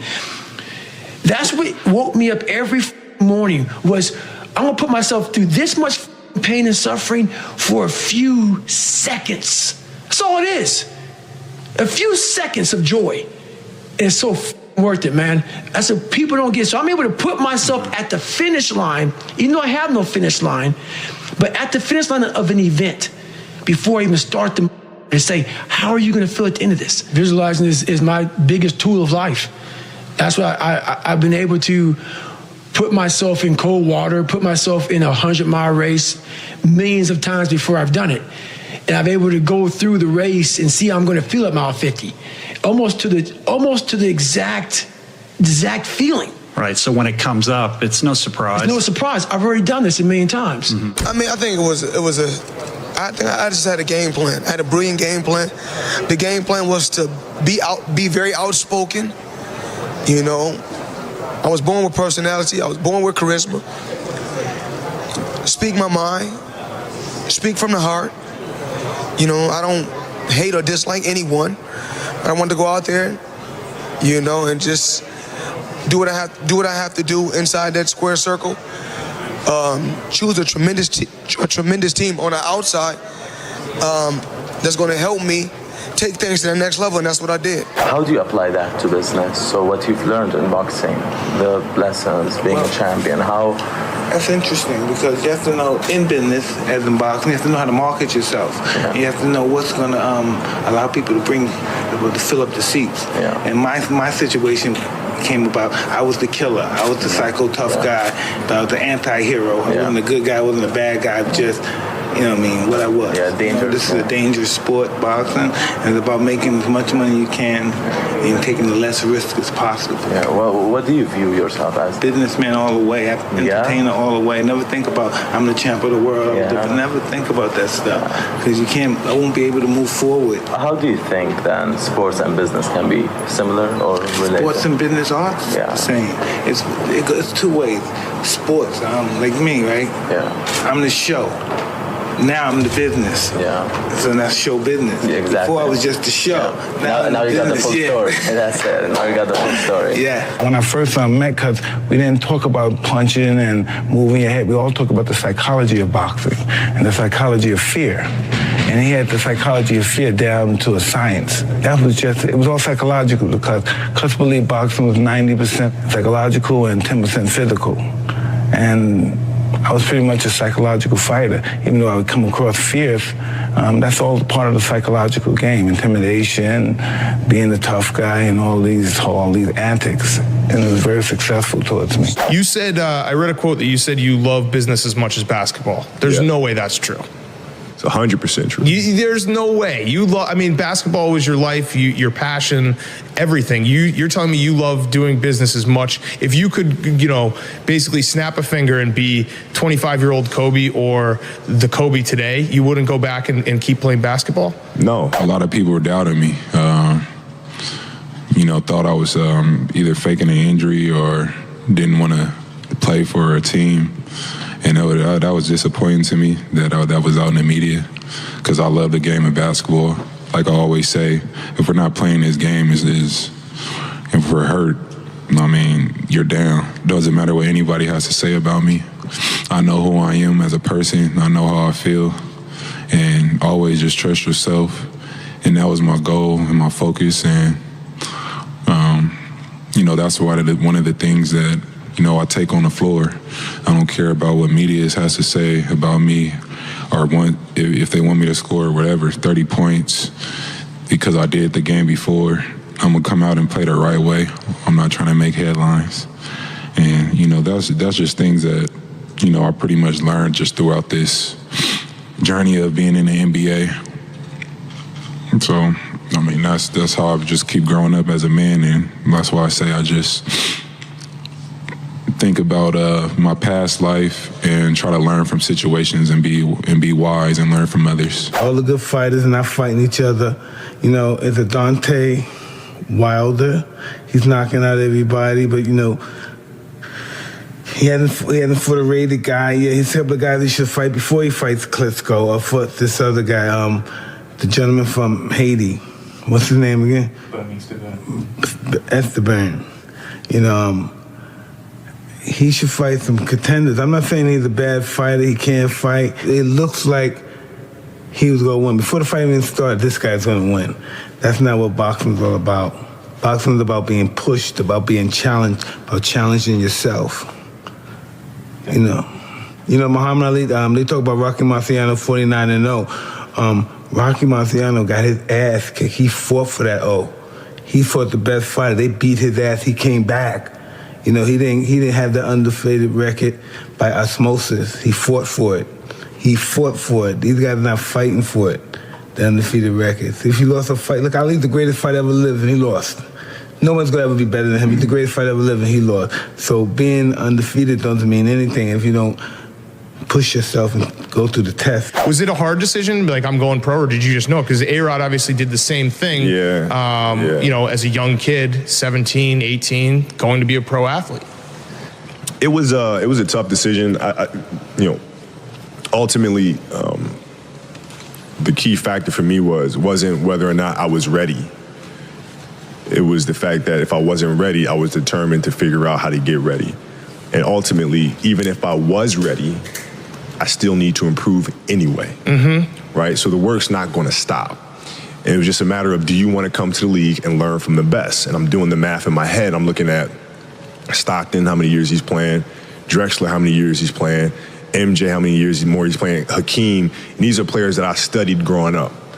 And the best way to learn from them is to have that jump off of the film, jump off of the page, and see it face to face. That's the best way to learn, because it was like a database. I had everything in my mind of what they could do, what they didn't like to do, where they did it, when they did it. Now, if I could see that up close, that is the greatest form of education that I could possibly receive. So that's when I was like, no, I'm going to go pro, because I've already done it. See, here's the thing. When I was playing, and teammates would say, "Oh, Kobe's not out on the road. What is he doing?"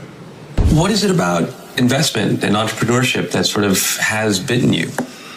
I never look at it as investments, believe it or not. I just look at it as partnerships.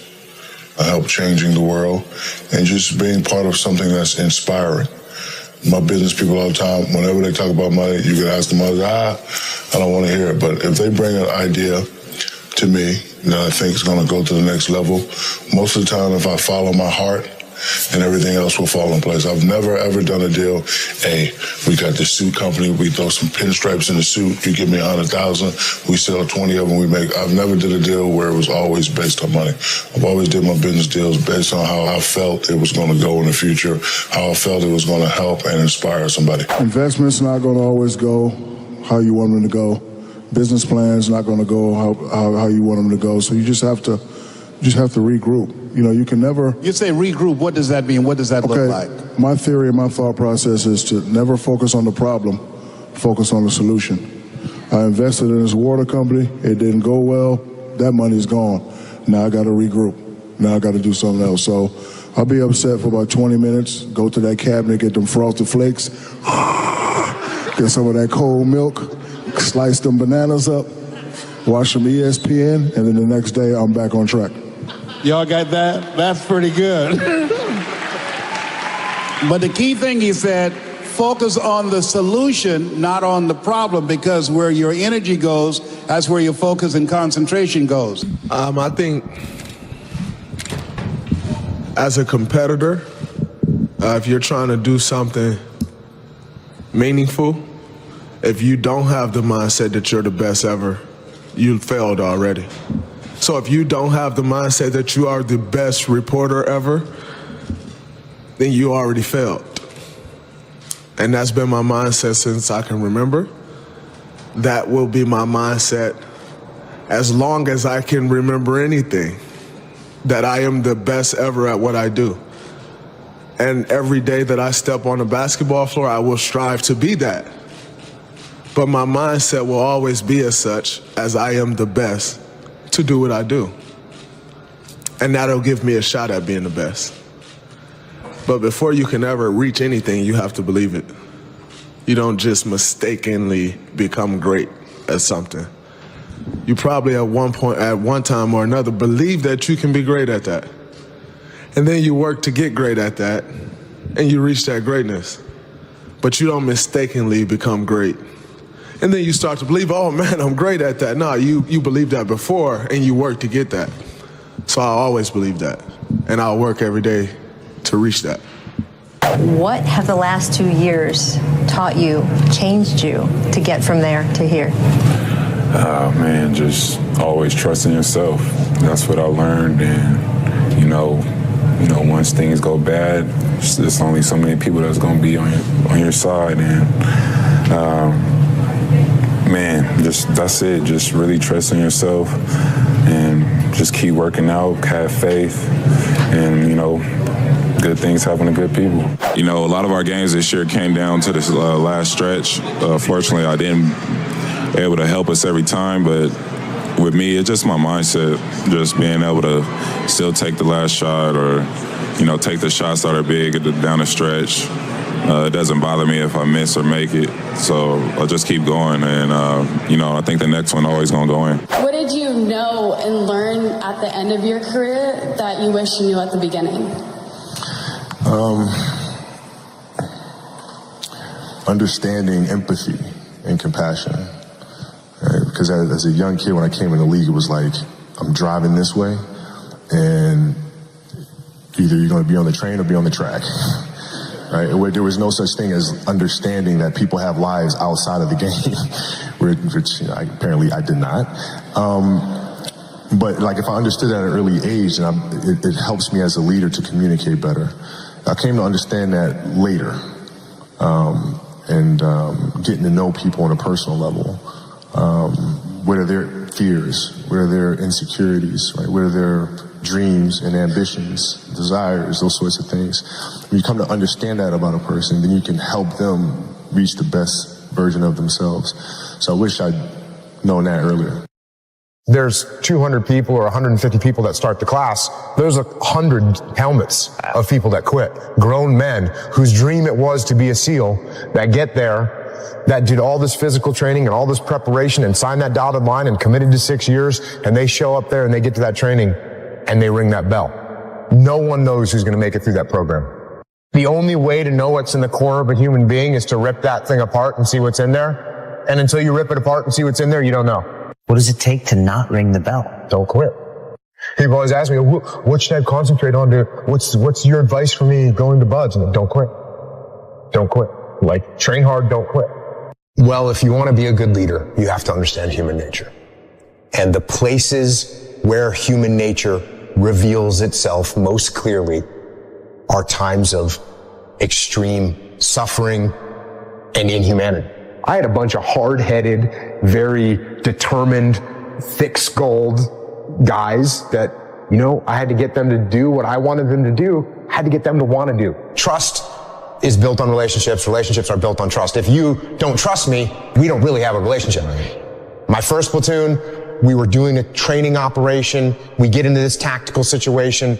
Everyone in my platoon is focused on one area. Everyone's looking down their weapons, waiting for a threat to expose itself, which means you got 16 guys looking down their weapons, and I'm waiting for someone to make a call. I was a new guy. I'm waiting for someone above me in the chain of command to say, hey, move here, or hey, move forward, or make some kind of a decision. And as I'm waiting, no one's doing it. So I'm a new guy. I'm scared to say anything, and I know I shouldn't say anything, so I'm just waiting, and no one's giving an order. No one's giving any direction. So I wait longer. And this goes on for probably 30 seconds or a minute, which is a really long time when you're trying to take down a target. And finally I said to myself, all right, I'm going to see what's going on. So I actually point my weapon at the ceiling and I take a step back and I just look around. And I see that every single person in my platoon, including my platoon commander, including the assistant platoon commander, including the platoon leading petty officer, everyone is just focused on their weapons and no one's making a decision. And I can see this. And because I'm looking around and I'm detached from the scenario, just by 8 inches, I stepped back and looked around. I can see what decision needs to be made. And so I summoned up as much courage as I could as a new guy, because new guys don't make decisions. And I said, hold left, clear right, which was a basic command that we had rehearsed and you would practice. And I expected someone to say, shut up, Jocko. But instead they repeated the command. They all said, hold left, clear right, which means we were going to execute it. And sure enough, the guys on the left held and the guys on the right cleared, and we got done. And instead of someone saying, hey, you need to keep your mouth shut, like one of the more senior guys said, hey, good job up there. Way to make a call. So I looked at it and I said, wait a second. How could I have, as a new guy, have made a decision in that situation that was better than what the more senior, more experienced guys were making? And I realized it was because I took a step back and detached from it. So at that moment, I said to myself, okay, from now on, when I get into these tactical scenarios, I'm going to take a step back and I'm going to try and look around and I'm going to try and detach myself from the chaos and the mayhem. And I started doing it all the time. In every tactical situation, in the land warfare, in the mountains, in the urban environments, I was doing it all the time. And I was able to see what was happening. It was like a superpower to be able to see what was happening and make decisions. And so then I actually started doing it when I was having conversations. And if you and I were in disagreement and you started getting emotional, instead of me getting emotional back at you, I would just take a step back and be like, oh, okay, he's really concerned about this. Why is he so concerned? What does he see that I don't see? And I started actually just detaching all the time. And that became a very powerful tool in leadership that I use to this day. My second platoon, our platoon commander, the guy actually in charge of the whole platoon, he's not very experienced. He didn't listen. He didn't take advice. He didn't take guidance. Everything was like his way or the highway. And we had a mutiny inside of our platoon. We went to our commanding officer and said, hey, sir, we don't want to work for our platoon commander. He doesn't listen. He's arrogant. And eventually what ended up happening was this guy got fired as our platoon commander. And that left an impact on me, because as I'm watching this going, I'm thinking to myself, why don't we like this guy? Why doesn't anyone want to listen to this guy? Why don't we want to follow this guy?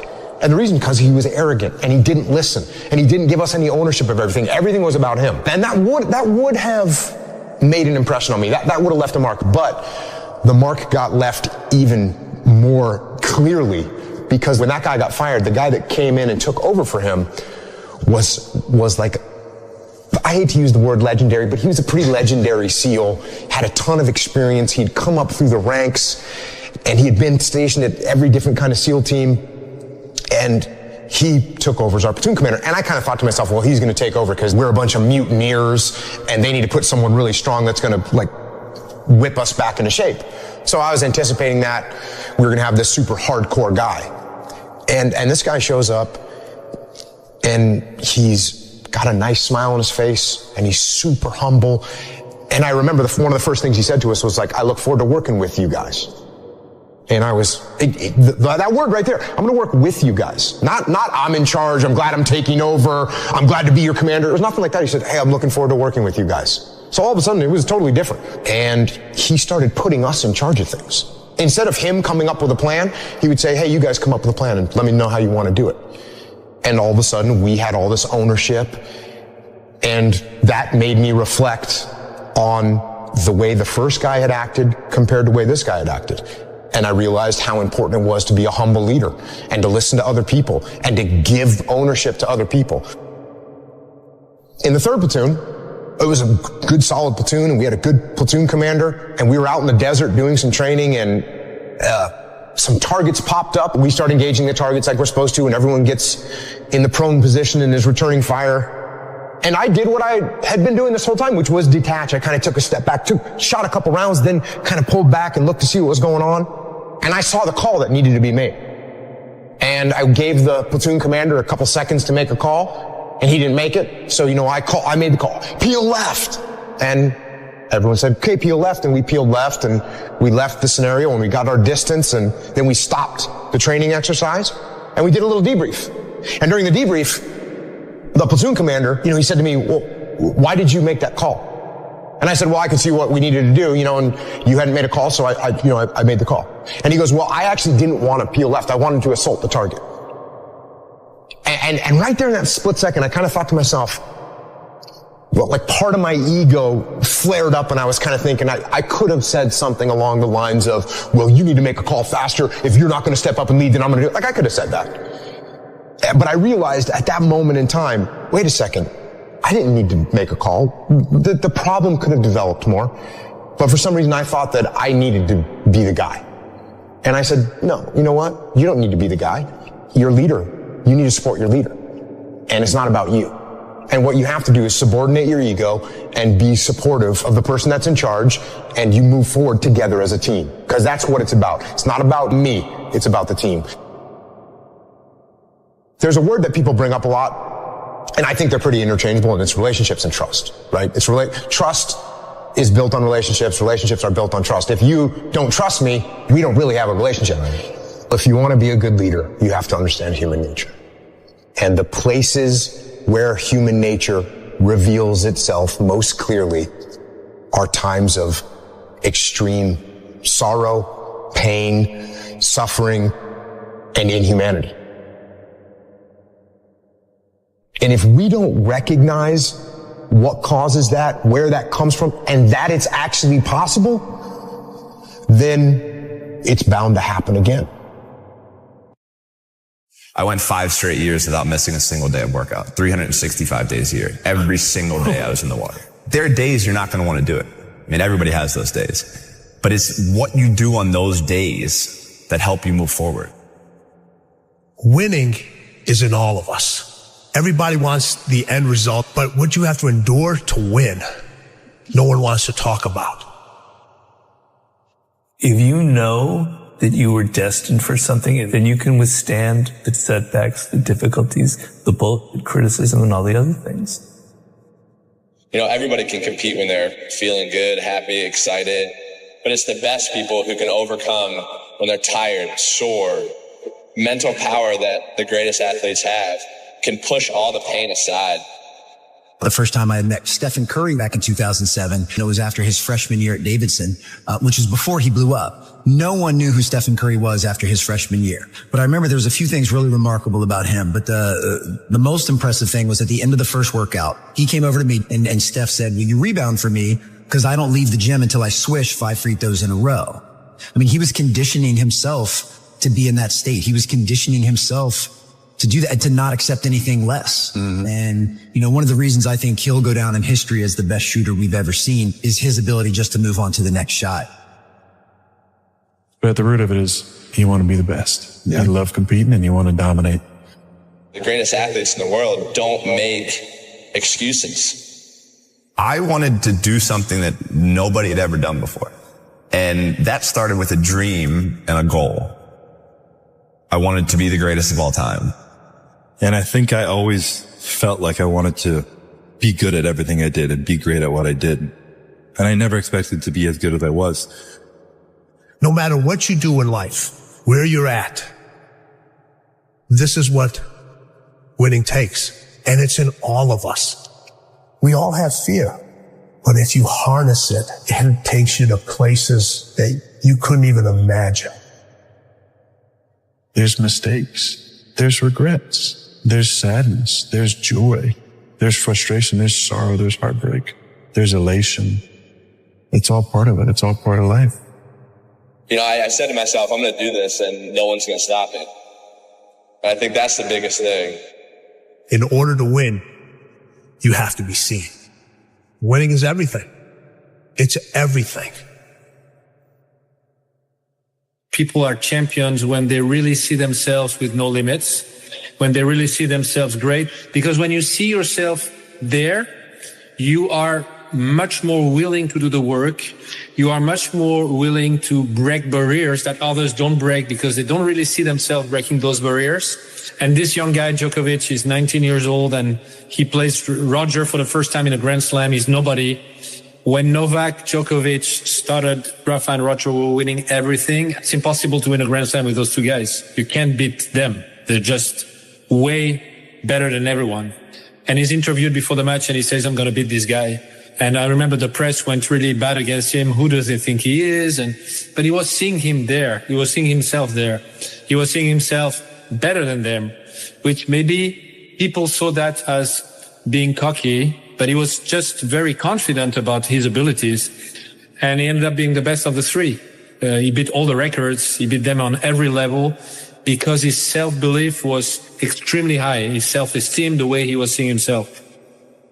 That's how I know if someone is a champion. And then a lot of people fake it, which is better than not faking it, but it's not as good as really believing it deeply inside. You talk to the young players, they will say, I want to be number one. I mean, they wish. Yeah. The ones who really want to, because they're not only saying it, but they're putting on the work.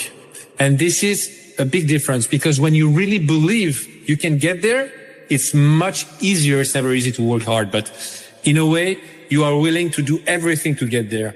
When you wish it, you do things halfway or you don't do it fully. So that's a big difference. But when you look at the road to winning, people look at you and they're like, you're a success. But your road has so many more steps. Those steps are infinite. Sometimes you get to see them. Sometimes you don't. Sometimes they're there. Other times they're wobbly. You don't know if that next step is going to be there, but you have enough belief in yourself to say, I know it's there. I'm going to take that step.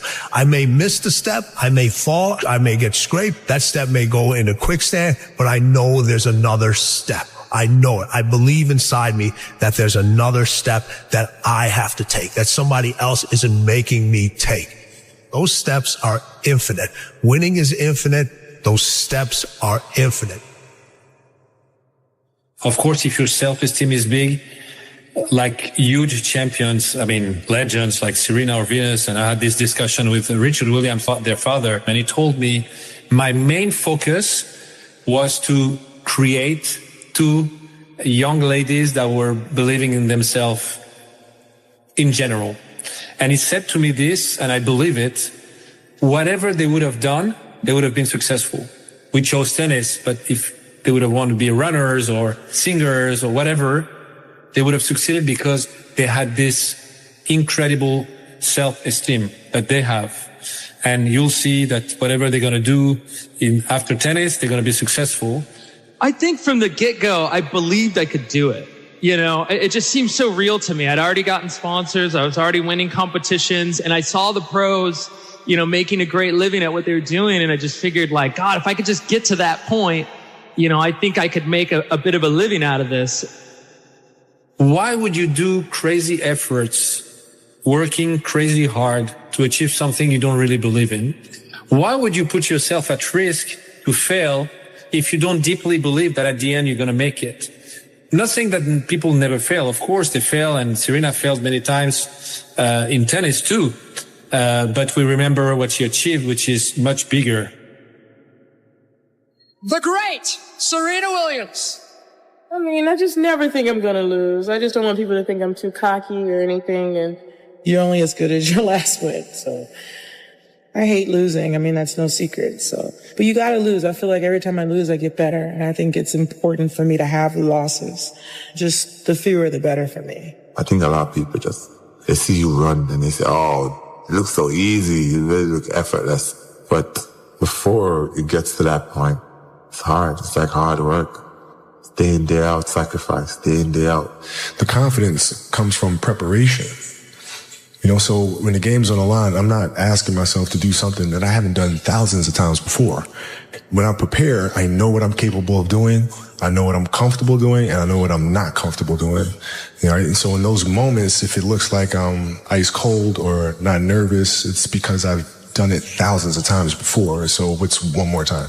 No, I've never been afraid. I mean, obviously you're nervous, but afraid means you're not confident in your skills. I have total confidence in my skills, so I'm not afraid. You know, if you put your mind to doing whatever you want to do, you know, good things can happen. That shot gave me the idea that I could be better than what people think, and I can, you know, surpass any expectations that I may have for myself. The start is just every day do something you didn't do the day before. If you just pay attention to the details, you pay attention to the details, those distinctions are easy to see. Everybody talks about working hard, showing up early, showing up late, doing all. Everybody can do that. Everybody can do that. It's the mannerisms of the way they carry themselves. It's the way they compete. It's the way they listen. It's the way they absorb information, how coachable they are. The one thing all my athletes in business, in sports, the best of the best are so coachable. They listen. They listen. They absorb the information. They pay attention. They're there. Of course you want to win, but winning is not a goal. Winning is a result. The goal is, what do I focus on? I focus only on things that I can control. Winning, you cannot control everything, but there are a lot of things you can control. A lot of things happen. A lot of emotions come in. A lot of thoughts come in. You have to take them away, and the only way to take them away is to talk to yourself in a way that makes you better. But you also have to make efforts every day, and you do, to have those small victories and build yourself as a person that is able to achieve his dreams. By no means have I never made a mistake.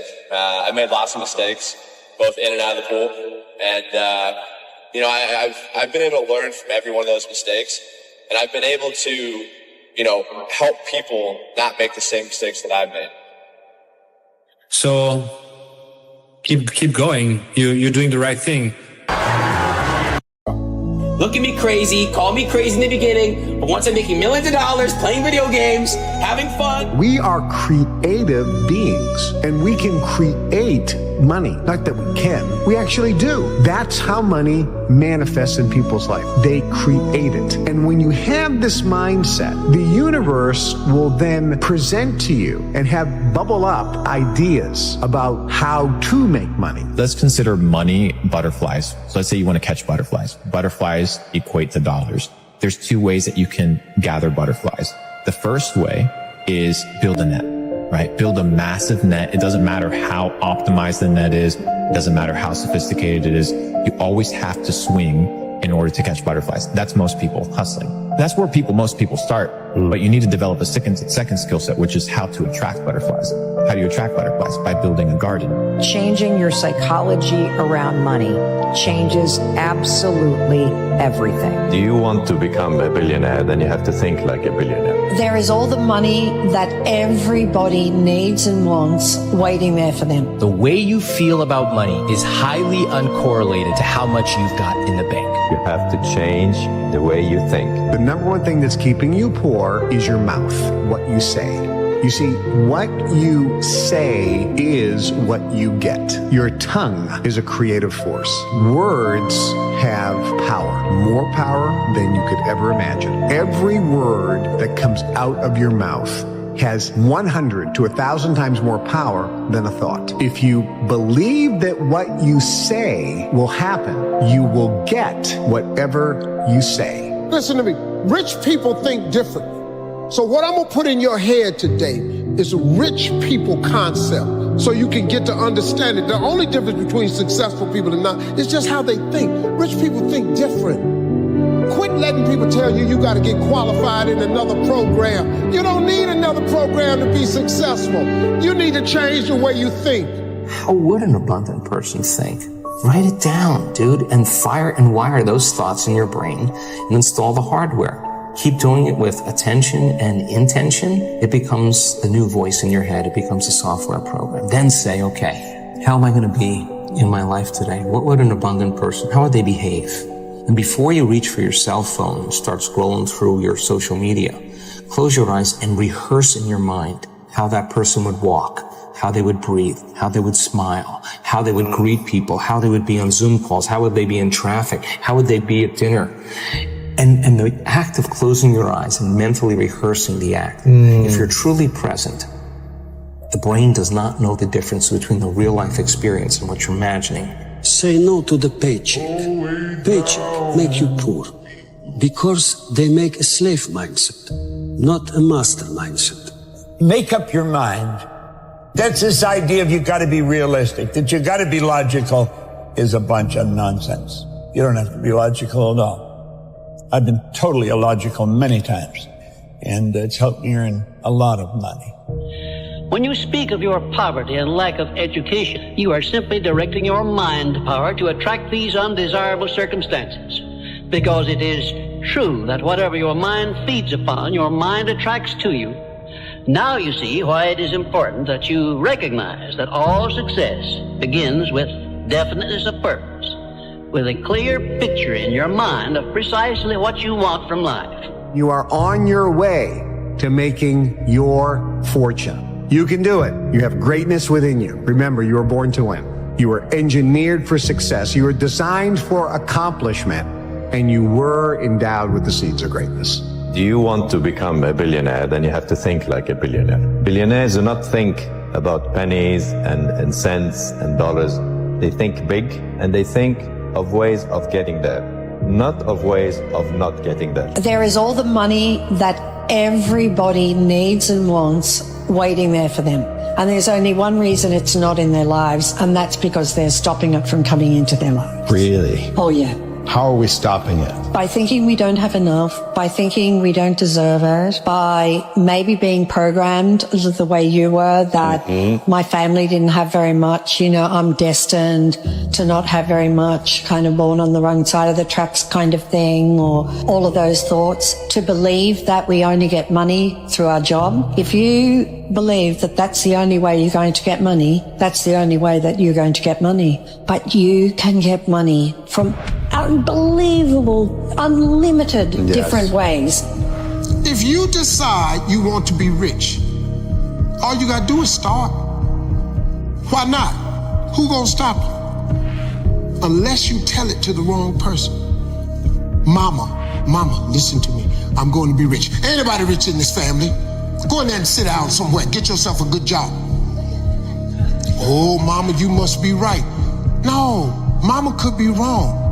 Because what you have in your imagination, God didn't show it to your mama. I'm sorry.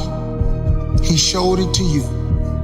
Know what you want and believe that you can and will get it. Give expressions of gratitude many times daily for having received that which you want, even before you actually get physical possession of it. Possession starts first in the mind, but please remember this.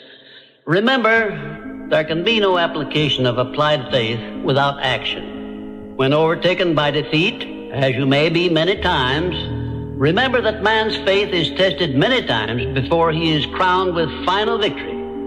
And accept your defeat as nothing more than a challenge to keep on trying. But I'm starting to realize, bro, when you dance to your own rhythm, when you play by your own rules, and you living through your vision, that's a perfect indication you're doing it correctly. Because they literally don't see what you see.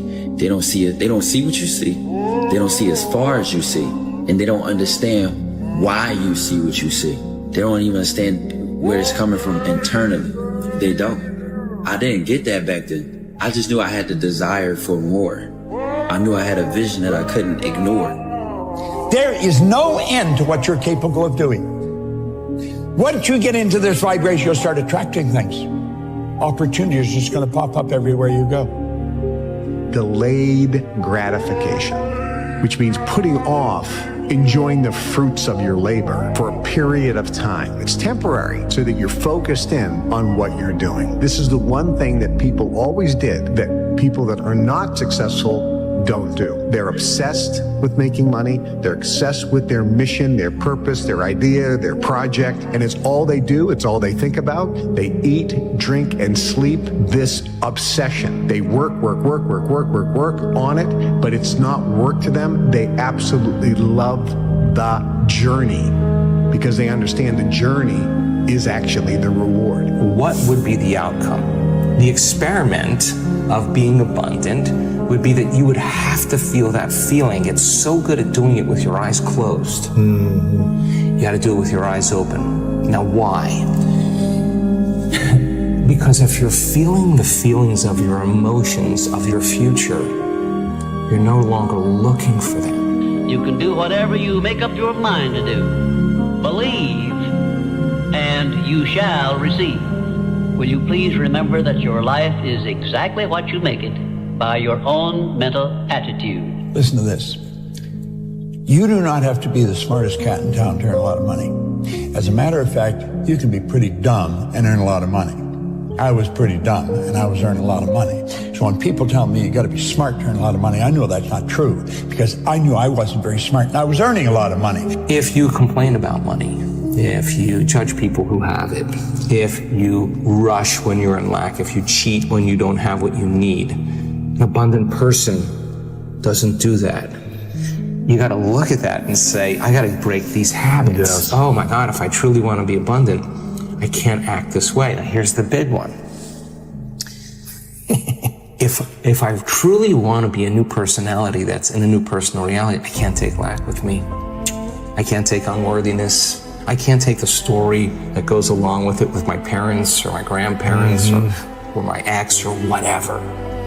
That story has to end. When people look at the money that they're making and then the amount of effort that it takes them to make that money, they're like, you know what, at least I worked hard for my money.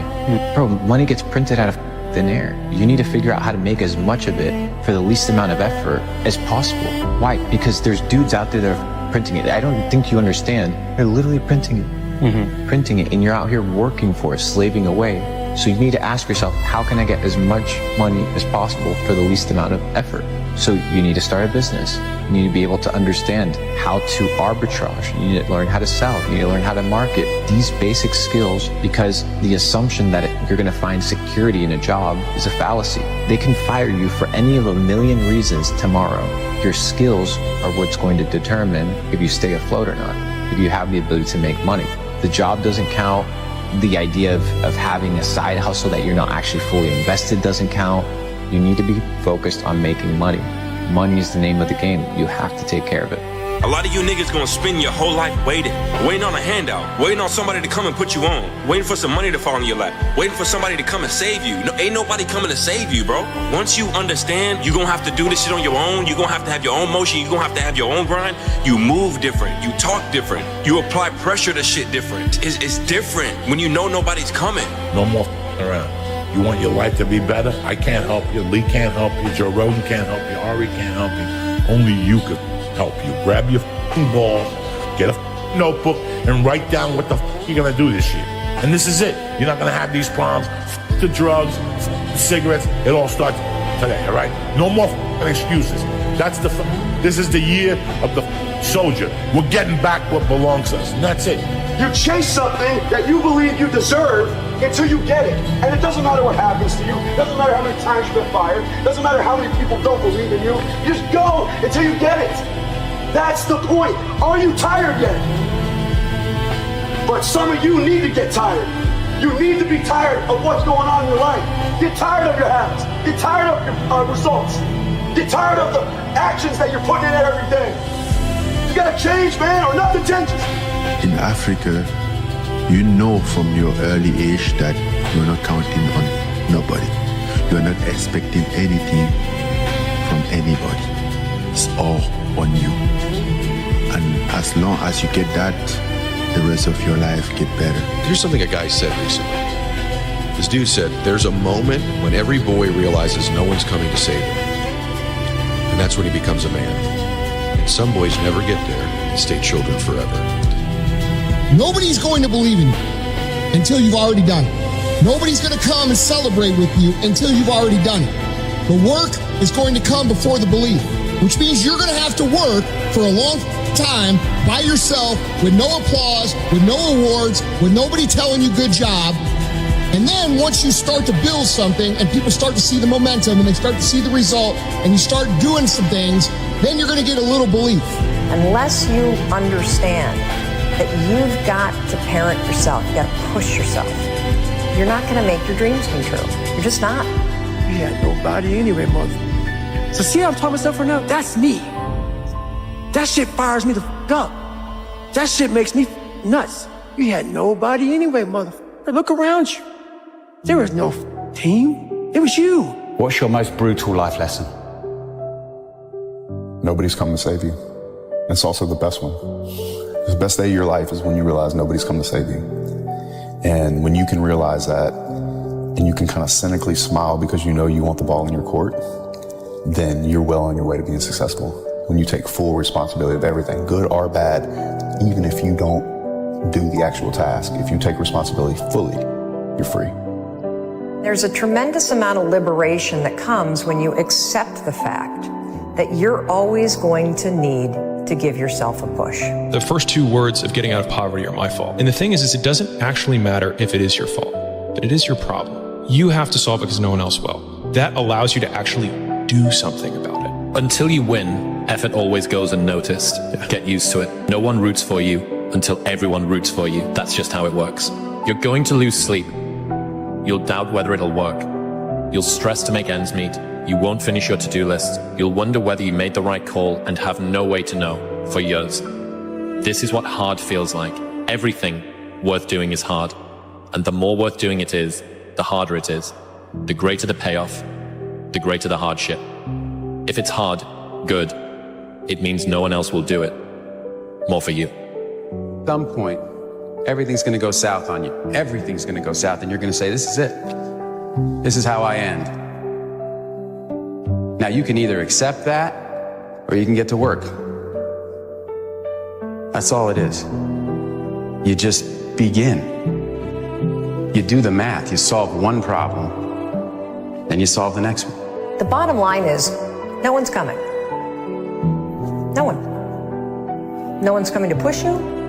No one's coming to tell you to turn the TV off. No one's coming to tell you to get out the door and exercise. Nobody's coming to tell you to apply for that job that you've always dreamt about. Nobody's coming to write the business plan for you. It's up to you. There is no perfect time to start. You gotta start now with changing your life. You gotta do your best work when you're least motivated. So those days you don't want to do it, guess what you gotta do? You gotta suck it the up and do it. Stay hard. I just don't see the point. This idea you have that there's a way to be safe, it's childish and cowardly. It stops you from experiencing anything, including anything good. Once you've already won, people are like, he's amazing, he's so good. But like, that's the time when you need it the least. You always have to be the person who roots for you before everyone else does. And it's usually a single clap in the auditorium for a very long period of time. It is a slow clap that's just you. The difference between should and must is reasons. Reasons come first, answers come second. If you got strong enough reasons, if you got a big enough why, you can figure out how to do anything. Why the don't you want to be in better shape? Why don't you want to be more successful? Maybe you can't find your why because you're lazy. Maybe you can't find your why because you have zero in ambition. Regardless, you need to go out here and find it. If the why is powerful, the how is easy. But if the why isn't strong, if your goals aren't powerful, if the vision isn't clear, the old prophet said, without a vision we die, without a vision we perish, without a dream we're nothing. What's the chance of you making $1 million this year? Give me numbers. And everyone's like 0%, 0%, 0%, 1%. There's always 1%. It's like 5. And that's like the most it'll get to. And I said, okay, I'm going to give you the most extreme example, but I just want to see what happens. Okay. What's the percentage chance of you making $1 million this year legally? And if you don't, everyone that you love dies. And everyone's like 100%, 1,000%, 1,000%. I said, what changed? The goal didn't change. The time frame didn't change. Why you're doing it changed. Would you wake up in the morning if everyone that you love's life depended on it and be like, yeah, well, maybe I should scroll on TikTok for a little while? No, you'd be like, I'm going to take action immediately. And so it doesn't need to be like a fear of losing everybody, but what's really behind that is like, why? So you never wanted a regular type life, right? Is that barbecues and ball games? Yeah. If you want to feel like your life has meaning, if you want to go to bed and sleep with a clear conscience, if you want to wake up in the morning looking forward to the day, purpose is a more meaningful, more reliable category than happiness. How do I know? A lot of people, when they think of the phrase, how do I know, they always want to put the what behind it. How do I know what I'm supposed to do? The question that you really should ask is, how do I know why I'm here? Because when you know your why, your what becomes more clear and more impactful. In order to be successful, you need to have a powerful why. Why do you want to be successful? Why do you want to achieve great things? Why are you doing the shit that you're doing on a daily basis? Why? I ask people this on a daily basis and everybody gives me these generic answers. Because I want to help people. Because I want to give back. Because I want to live a happier life. Why? What's the why here? Why do you want to do these things? Why do you want to feel this way? Why do you want to help people? Why do you want to give back? What's the reason? If you don't have a powerful reason, you're never going to reach your goals because you don't have something that's pulling you towards them. You don't have something that's going to wake you up before your alarm goes off. That why is everything. My why is very simple. I want to be remembered forever and I want to inspire one person a day because I know what it's like to struggle with the drugs and the alcohol and feeling like you're alone in life, having nobody to help you. What's your why? You know, when you're built different than everybody else and you have this desire for more and this desire for achievement and this desire to win, everybody else looks at you like you're, and they'll tell you that too. You know, what's wrong with you? Like, why can't you just relax? Why can't you just do this? Because I'm just not built that way, man. How do I manage all this misery and suffering and futility? It's like, well, I need to figure out what I would have to do in order to make that clearly worthwhile. And so then you have your goal and then you think, well, I need to move towards that incrementally because I'm kind of useless and can only do so much and maybe not even that. But all I have to do is be a little bit better than my miserable self yesterday. And that'll propel you forward very rapidly. If you don't have a strong enough why, if you don't know your compelling future, if you're not ready to climb through every brick wall, then go upstream and find that desire. Find it so when you're facing, oh my God, the money didn't come through, the bank fell through, the bank called their loan, or whatever you go through in different markets. If you're just thinking, I just want to make more money to get the Ferrari. You have a reason for that Ferrari. You have a reason for your success. You have a reason for your future. That's when you say, oh, this failed. Let's try again. That didn't work. Let's try again. And how many times do you have to try again? Who knows? Could be 100, right? It's the people who give up on the 60th one and don't realize that your 61st time of getting past that failure was your next level. Well, the purpose is you. We forget that. Every day I wake up and I don't want to do some shit. I'm like, okay, man, do you want to be a today? Do you want to feel like a little, do you want to walk around all day knowing that you could, but you didn't? The main purpose in life is you. So if you wake up in the morning and you don't want to do something, you don't care enough about yourself. And that's what you need to really research is, man, why am I not doing this for myself? Because that is the number one purpose in life, is to better oneself. What's your rabbit? What's your rabbit? So what you focused on each day? What you running after, what you chasing after. You may not apprehend it, but what gets you out of bed without an alarm clock? What gets you going when you don't feel like it? What makes you go get it when everybody say you can't? If you don't know where you want to go or who you want to be, you eventually just float around and you will eventually crash. Most people walk around with no goals, no ambition. They don't know where they're going. It's like a ship with no destination. If you don't know where you're going, you'll never get there. Once you know where you want to go, then you direct your time, your energy, and your attention to the execution and the achievement of that goal. It's all about intention. But most people walk around in life thinking that life is just a big fat lottery. And it's just not that case. Those that live by the lottery of life most likely end up losing. Make up your own mission statement. What do you want to be in life? And once you do that, now you can work with somebody to get better. You can work with yourself to get better. But until you know what you want to stand for, you will always just be sitting down. You'll never stand for anything. The first question people go to is how? And that's the wrong question. How is absolutely the wrong question to start with, because if you've never done it before, what that produces is uncertainty. If you have uncertainty, then you don't execute at the same level. It's like people say knowledge is power. We all know that execution is power. Knowledge is potential power. Execution beats knowledge every day of the week. So my bias is towards action. Even if it's the wrong action, you're going to learn quicker than if you do nothing. But the challenge is people are asking how, and that produces uncertainty. What you got to ask is what and why. Most people are afraid. Most people have been through shit in their life, and you have to really tap in, and you really have to get clear on your why and your driving force, and you have to face your fear.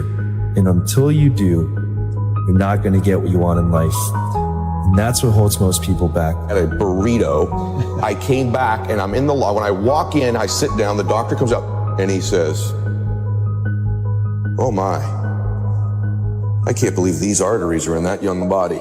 He goes, "Let me ask you a question. I heard your wife's pregnant. I said, "Yeah, I have a son." And he says, "Do you want to be there when he graduates from high school? To be there for that day?" I said, "Yes, sir. Yeah."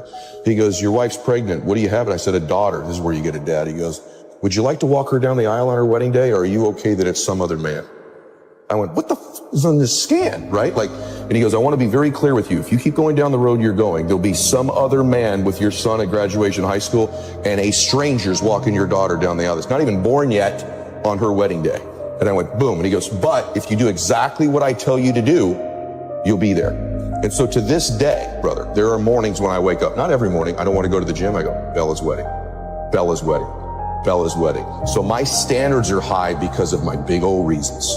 Other dudes may miss the gym that day because they're not going to miss their daughter's wedding if they don't go. But I've convinced myself I'm going to get emotional. I've convinced myself I'll miss my daughter's wedding. So I will get my ass out of bed at 4 o'clock in the morning and I will get to that gym because my reasons are bigger, so my standards are. You can have what you want in 5 years. But there's 2 conditions. You have to know what it is, and you have to aim at it. Figure out what you want. Write it down. Figure out what you could do to start moving towards that, okay? Do that with your family relationships. Do that with your friendships. Do that with your career. Do that with your education. Develop a vision. You are a creative force. Get the millionaire mindset. If you don't have the millionaire mindset, that money is a renewable resource and that you can create, and it is God, the universe, which is the source of your supply that gives you the power to get right. If you don't have that mindset, then you're going to have a struggle making your first million and making any large amounts of money. Money is a renewable resource. You can create money. Now let me give you a description of the one thing which represents the main difference between a successful person and a failure. Please listen carefully and think for yourself as I speak, because failure to recognize the truth I am about to give you is the starting point of most failures. Successful people in all occupations, all professions, and all callings have one trait which distinguishes them from the failures. It is their capacity for belief. The failures see the hole in the donut, but do not see the donut around the hole. The successes see the hole also, but they see the donut around the hole. Changing your psychology around money changes absolutely everything. The way you feel about money is highly uncorrelated to how much you've got in the bank. The way you feel about money is highly uncorrelated to how much you've got in the bank. We're going to go back to childhood and we're going to go to the future. What conversations do you remember your family having when you were young about money? What phrases? Here's some examples that might sound familiar. We can't afford it. Here's the consequence of that. This person, hopefully, they end up in a pretty nice job. Maybe they've done well. They have some decent amount of money. They come to me and they go, why do I still feel guilty ordering a salad when I eat out? And my partner is saying, we have the money. Look at our checking account. Why? Well, trace it all the way back to conversations you had starting at age 6. Wow. It's not about wealth. It's who you become. Isn't it a strange fact that most people make a negative application of their great power of faith by thinking about and believing in poverty, ill health, fear, failure, and defeat, when it would be so easy for them just to change their thinking over to the circumstances and things they desire?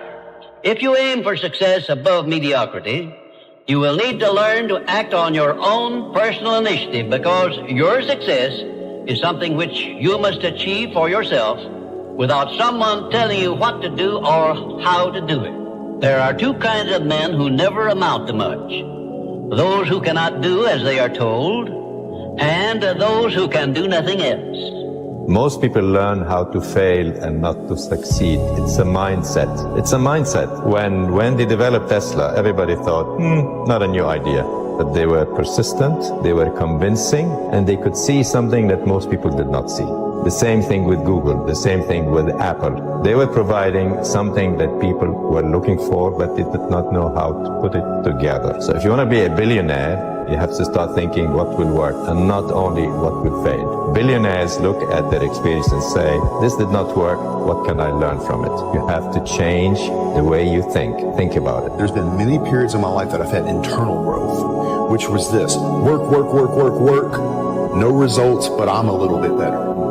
Work, work, work, work, work, work, work, work, work, no results, but I'm a little bit better. Work, work, work, work, work, no results, I'm a little bit better. Work, boom, just got paid. I just got paid. And it looks like overnight success. Yeah. It's like, oh, man, it happened in a year. No, bro, it doesn't. Because if you do all those things, even if nothing happens and you know you're doing the right thing and you're on track, overnight success becomes this easy thing because you were internally growing and then the bubble popped. And then boom, it looks like you were doing it all wrong. You want to make money, the key to making money is serving the most amount of people. The more people you serve, the more money you make. People always say, athletes make so much money. Doctors should make more money than athletes. But I'm like, wait, how many patients you got? How many patients you got? The doctor got 30 patients. Well, you got 30 patient money. But how many people are enjoying watching LeBron play? Hundreds of millions? So he gets hundreds of millions of dollars. I said, dude, don't ever get it twisted. You serve more people, you get more props, you get more money. Another way to get wealth is through servanthood. Listen very carefully. The more people you serve, the richer you become. The more people that you can serve and the more needs you can meet, the more successful you become. If you're going to put your effort into something and you're going to work on something, you cannot afford the luxury of a negative thought. I'm going to write a book. I can't afford to think that it won't sell. I'm going to build a business. I can't afford to think that I'm not going to get any clients. Do not accept from life or anyone else anything you do not desire. And remember that Mahatma Gandhi proved himself to be more powerful than the great British military forces by this simple method of passive resistance. Keep your mind eternally engaged in thinking of that which you desire most, your major purpose in life, so no time will be left for you to waste on thinking of that which you do not want. The more I listen to this, the better my life gets. If they don't have what you want, don't listen to what they say. There's no greater waste of time than justifying your actions to people who have a life you don't want. Write out this sentence and paste it in a prominent place where you work and on a mirror where you see yourself in your home. Whatever the mind can conceive and believe, the mind can achieve. Remember also that you are the only person who can provide you with a positive mental attitude. what are you going to do about it? On your answer to this question rests your entire future. Opportunities in life are like trains. There's always another one coming. There's not like this is the last opportunity that will ever present itself to you in this lifetime. No, there are an abundance of opportunities, tons of opportunities. There's huge amounts. And if you don't take advantage of this because of various conditions and circumstances that you can't, there'll be another one down the road. This is the confidence or knowingness that you can and will have tons of opportunities in this lifetime. You can't take advantage of every single one. Take advantage of the ones you want. Bro, it's so easy to make money. You know this. Online, anybody can go out and make 10 grand a month. Literally. I was talking with a guy in Singapore, probably worth a couple $1 billion. I was having a conversation with him. And he's like, you know what the biggest issue is between the elite and people that make no money? I'm like, what? Financial literacy. He said, most people are financially illiterate. And it's a language. And what do you mean it's a language? He's like, yes, finance is the language of the elite. Self-education will never betray you. Self-education will never betray you. You have to sit down. You don't like to read books. Nobody gives a the marketplace doesn't care. In order for us to change a belief or perception about ourselves and our lives, we have to make a decision with such firm intention that the amplitude of that decision carries a level of energy that's greater than the hardwired programs in your brain and the emotional conditioning in your body. And your body literally has to respond to your mind. Examine your personality and examine your personal reality.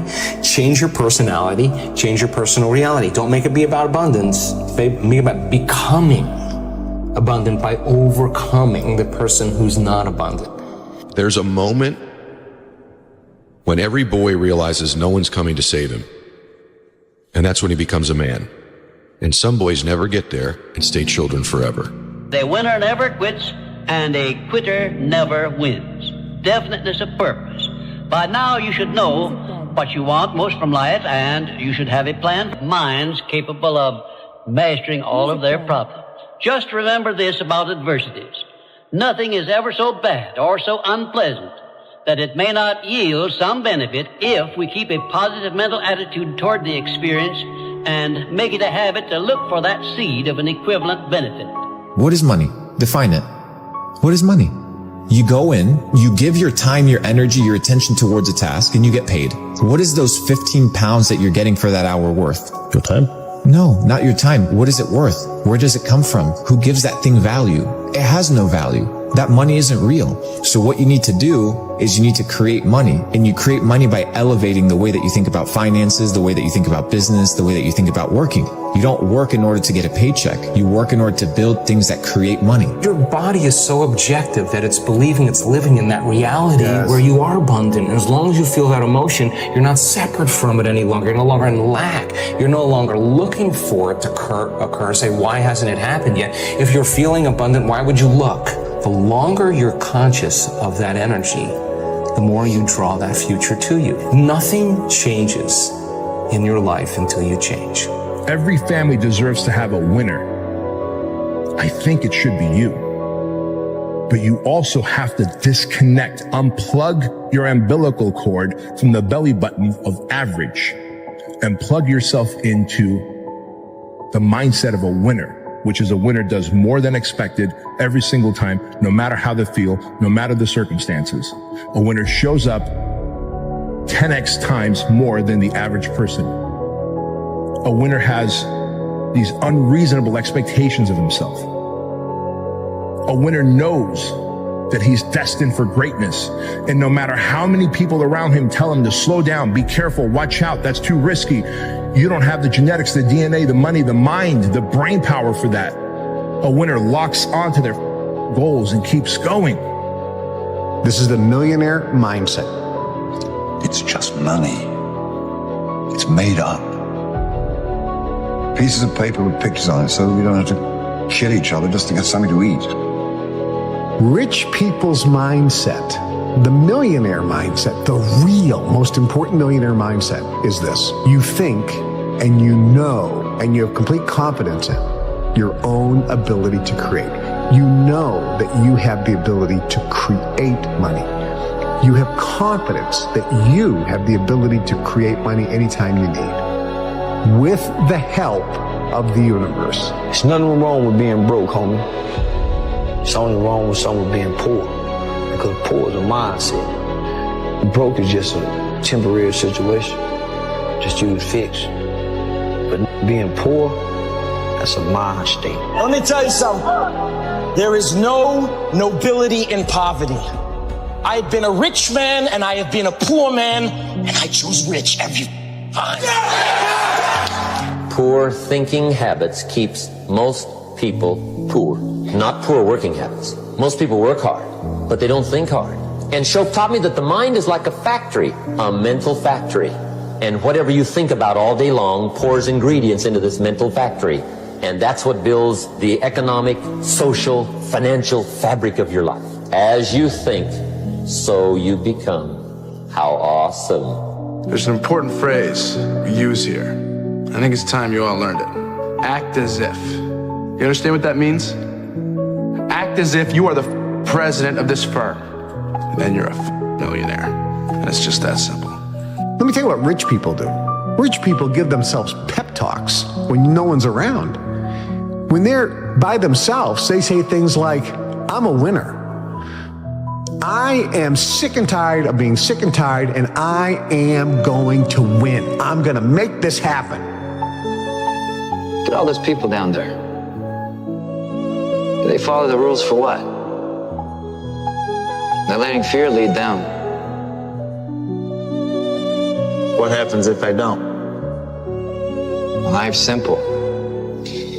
You make choices and you don't look back. Stay small enough, long enough, you'll be big enough soon enough. See you at the top because the bottom is too crowded, but we never look down on anybody unless we're willing to help them up.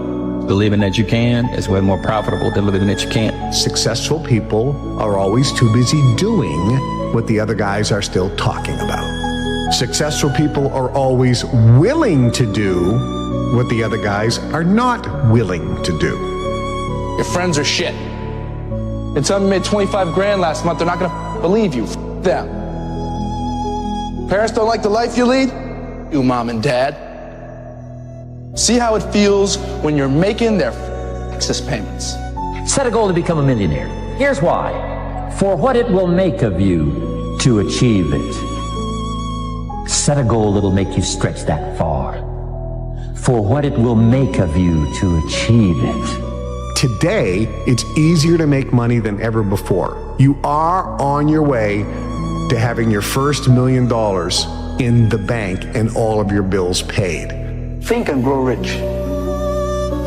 Think and grow rich. Success is something you attract, not something you pursue. Success is looking for a good place to stay. So instead of going after it, you work on yourself. Personal development. Why is it that people are successful? It's simply this. The rich get richer, the poor get poorer. Why? It's because the rich think about wealth and affluence all the time. And what do the poor think about? The poor think about lack, loss, and limitation, risk, danger, fear, failure all the time. Think and grow rich. Think and grow rich. Think and grow rich. You become what you think about. And here's the interesting thing. You can choose. Choose what you think about. Choose. With your business, choose what you're aiming at. With your leadership, choose what you're aiming at. With your team, choose. Help them choose. The act of intentionality is so freaking powerful. It's unbelievable. Henry Ford said, if you think you can, or you think you can't, you're right. I am amazed at the things we don't do because we have this little tiny bit of fear that offsets all the other data and all the other evidence in our life that causes us to not go do something. Because we just don't believe. And it's weird. When you start to believe, you become what you think about. Never say you can't do it. Say, I haven't done it yet. I haven't done it yet. And that's true with everything. It's like, there's nothing that you can't do. You may not have done it yet. We don't know if you can do it or not until you really practice. And then you find out if you can do it or not, or how well you can do it. Money is not our issue. The mindset of money is our issue. If you don't have a mindset for money, then trading stocks and options wouldn't be the game for you because you're not going to know how to manage your risk. You're not going to have the discipline to be able to stay out of the market when necessary. You're not understanding money in its totality. So when you got the mindset of money coupled with the skill of making money, This is what equals a wealthy person. This is what allows a person to be able to build wealth throughout their generations. You cannot have what you're not willing to become vibrationally. If you do get it, you'll lose it. This is why people that win the lottery, they lose everything. They'll get a modicum of success but can't hold on to it because inside they weren't vibrationally aligned. They really hadn't become it. So you can temporarily manipulate and get things, but to have it completely, you have to lift your vibration and become that. You can have more than you've got because you can become more than you are. And of course, the other side of the coin reads, unless you change how you are, you'll always have what you got. I have found in my experience that income does not far exceed personal development. Now, sometimes income takes a lucky jump, but sure enough, unless you grow out where it is, it'll usually come back where you are. Life has strange ways. If somebody hands you $1 million, best you become a millionaire quickly, so you get to keep the money. Otherwise, sure enough, it'll disappear. Somebody once said, if you took all the money in the world, divided it up equally among everybody, it would soon all be back in the same pockets. Incredible. Money does not exist. Did you know that? I learned that years ago from a very wealthy man. I was free from money that day. He says money is an idea. It's in your head. It's an idea. You are supposed to work for purpose, not money. If you find your purpose, money will find you. If you're not in your purpose, you haven't found your purpose, you're still working for money. Money's your gods. Think and grow rich. If you can focus on building something for you, your life will be way better. So I started down that journey because at the end of the day, thoughts are things. What you think about truly becomes your reality. One of the most magnificent things that I've discovered in the 46 years I've been on this earth is that genuinely whatever reality you create in your mind, you can eventually walk towards and exist it. That's amazing because I believe we're created. And I believe that we can co-create. A lot of people think that's hocus pocus, but like my mentor said, he said, no, it's hocus focus. Wow. So if you focus on it for real, like really focus on a particular destination that you want to get to, and then you're willing to put in the work every day, consistently, eventually you can get there. Everything is possible in your life when you believe. When you believe, everything is possible. What come out your mouth is what's gonna come back to you. It's the law of attraction. All men are dogs. You finna meet all of them. I never get nobody. You're not. I can't lose this weight. You sure ain't. I'm gonna get fit this year. Strong possibility. I'll never be rich. Promise you won't. I'm gonna be rich one day. Strong possibility. It's how it works, man. It is the law of attraction. The moment you say it, you begin to change. It's the process. If you think big, you'll be big. If you think small, you'll be small. A negative mental attitude can bring you nothing but failure. Remember always, you are where you are and what you are because of your mental attitude in which you relate yourself to other people. Remember also, your mental attitude is the one and the only thing over which you have complete control. Success is something which has to be planned, and success is something which has to be earned. Anything that you can hold in your mind on a continuing basis, you can be, have, or do. You will become what you think about. Your only job is to make a very, very clear decision about the person you want to be, the things that you want to have, the goals that you want to accomplish, and then make sure that you feed your mind continuously, day by day, week by week, hour by hour, with words, pictures, images, ideas, thoughts, and information consistent with your goals and your ideals. You cannot have wealth in your material world until you first visualize the wealth in your mind. If you get a picture of what you really want, then it's just a matter of time until you have it. They keep reminding yourself that you have tremendous reservoirs of potential within you, and therefore you are quite capable of doing anything you set your mind to. You really can. So all you must do is figure out how you can do it, not whether you can or not. About 5 years ago, I met a wise and wealthy man who had spent his entire life studying success. And he'd reached a clear conclusion concerning the reason for success in life and especially in business. He's dead now, but I'll never forget what he told me. He said the key to success was to set a goal and then to stay with it until you achieve success in at least one important thing. He said that your subconscious mind will then accept that success experience and store it as a pattern, like a template. And then from then on, your subconscious will drive you and direct you and guide you to repeat the pattern of success in other things that you attempt. Another way of saying it is that nothing succeeds like success. Psychologists have demonstrated that achievement brings you a natural high. Once you've experienced your first great success, then not only are you unconsciously programmed to repeat it, but nothing else will ever give you the same wonderful sense of satisfaction. Don't ever let somebody tell you you can't do something. Not even me. You got a dream, you got to protect it. People can't do something themselves. They want to tell you you can't do it. You want something, go get it. Period. When you realize how powerful your mind is, you can create anything you want. This is the goal, the main thing of being alive is learning how to create. And now when the veil is thinning, we're moving into this new earth, we're into the shifting, we're bringing all these abilities back. This is what you're supposed to learn how to do. This is your movie. So you are the producer, director, and actor in your own play. You're also the script writer, but the script isn't written. It's written as you go along. You can change it any time you want. You can create anything.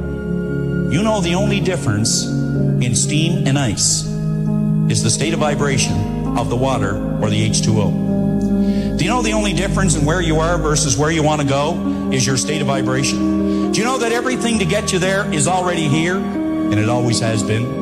You know, when you take an idea and you impregnate it over and over again, you impregnate that idea into one cell. When you impregnate that idea into the cell, that cell is dividing 1 into 2, 2 into 4, 4 into 8, and the process goes on at the rate of 50,000 cells per second.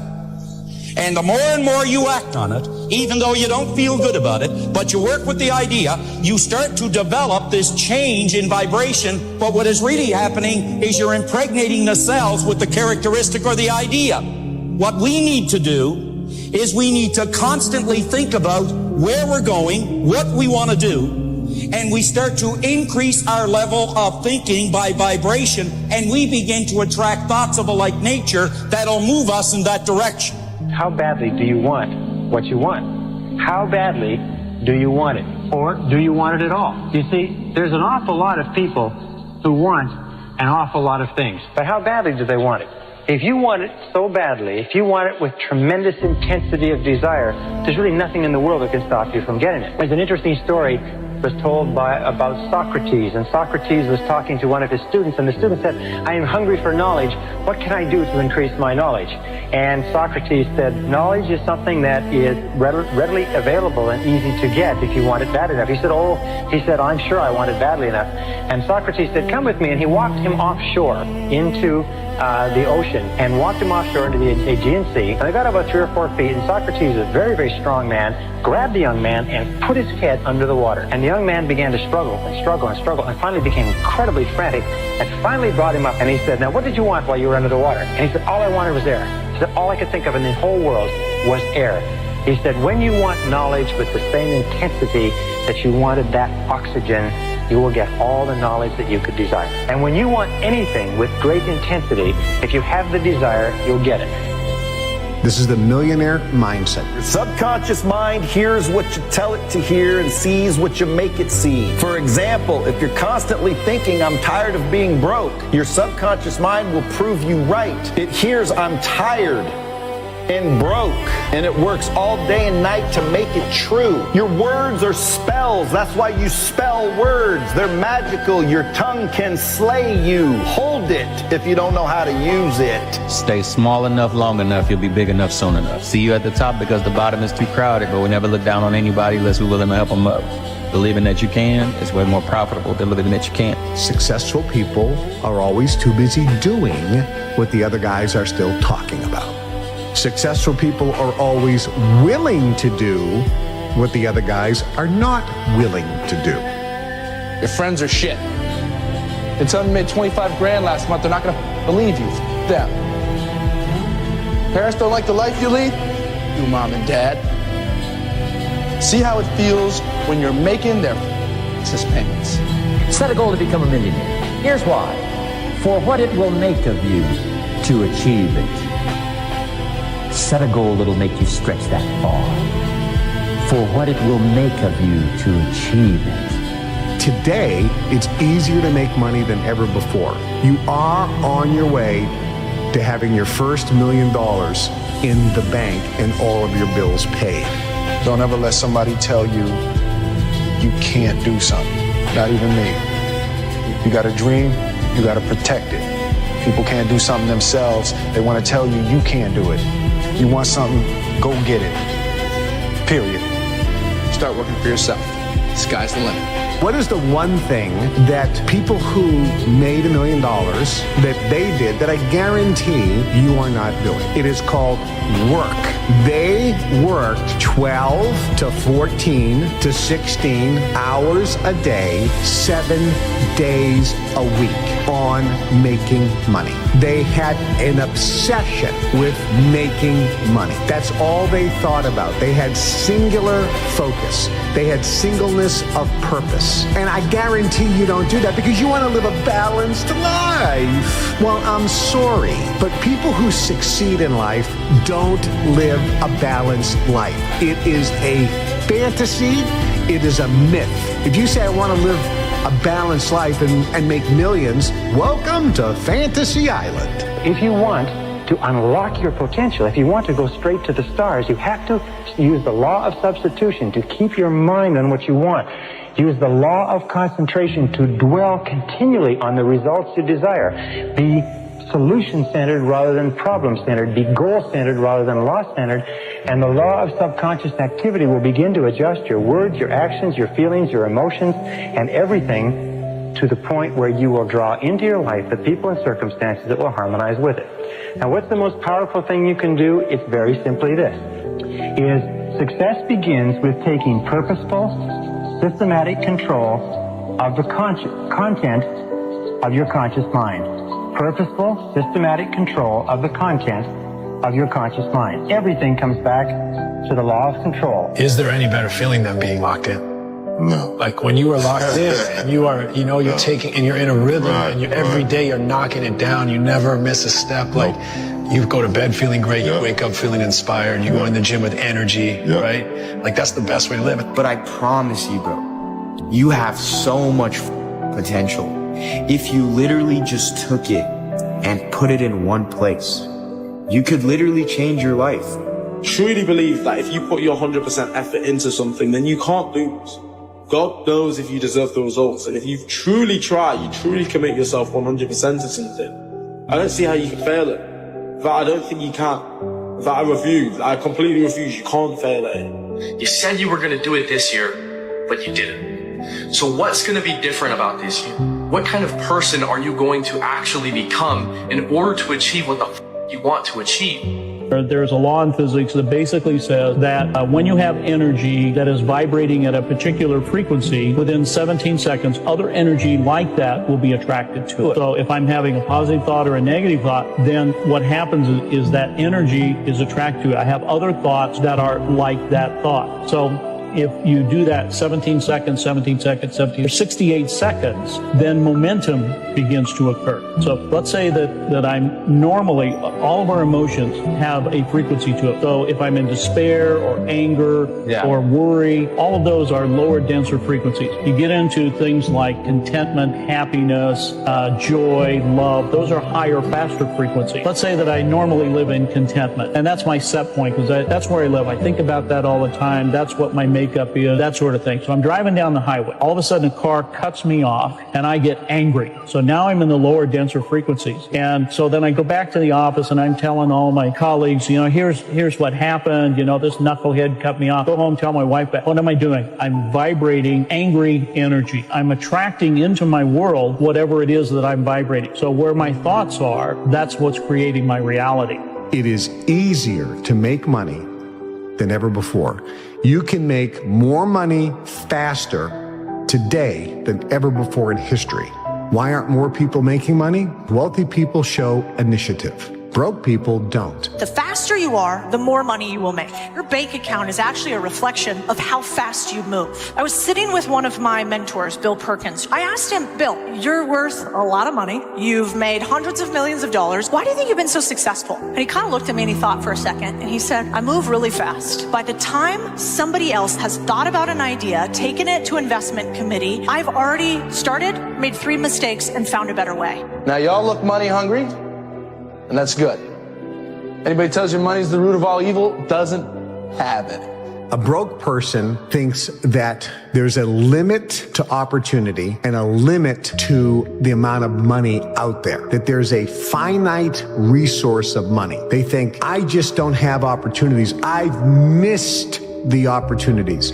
There's this limiting belief around money that poor or broke people have. Rich people, on the other hand, understand this, that money is a renewable resource, which means if they lose all their money today, it's no problem. They can create more. Do you understand this? Do you think that you can create as much money as you want? You don't, do you? Working jobs we hate so we can buy shit we don't need.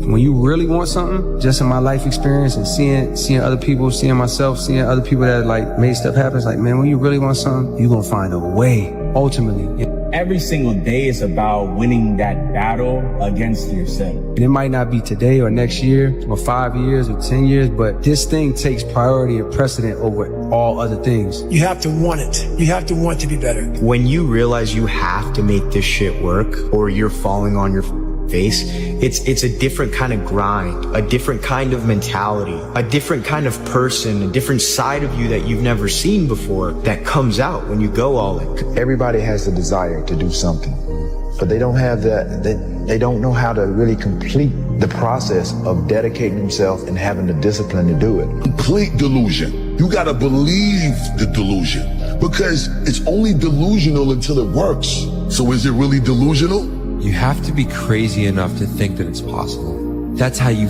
do something worthwhile. That's how you beat the odds. You have to believe it's possible, okay? And when you believe something is possible, everything else will figure itself out. If you can see it here, and you have the courage enough to speak it, it will happen. The power of the mind, people don't understand. We still don't understand. I still don't understand how powerful it is. I'm still learning. But I know one thing is I can make things happen. We don't get in life a reflection of what we want, because what we want we lack, but we always get a reflection of who we are being. And who we are being is representative of our vibration, how we're thinking, feeling, and acting. So becoming aware of those three things and becoming aware of where the attachments are from childhood, where the attachments are from the past, is where the freedom really begins. Much of my journey has been just becoming aware of these attachments, letting them go. Once you let that go, things naturally begin to align. And as a result of that alignment, there's more synchronicity. You're in the right place at the right time. You're feeling higher vibrational emotions where you could literally feel high a majority of the time without using substances. And once you're aware that that's a potential, then becomes a game of what can I let go of? This shit is worth more money than anything ever because you can make so much money off of this, bro.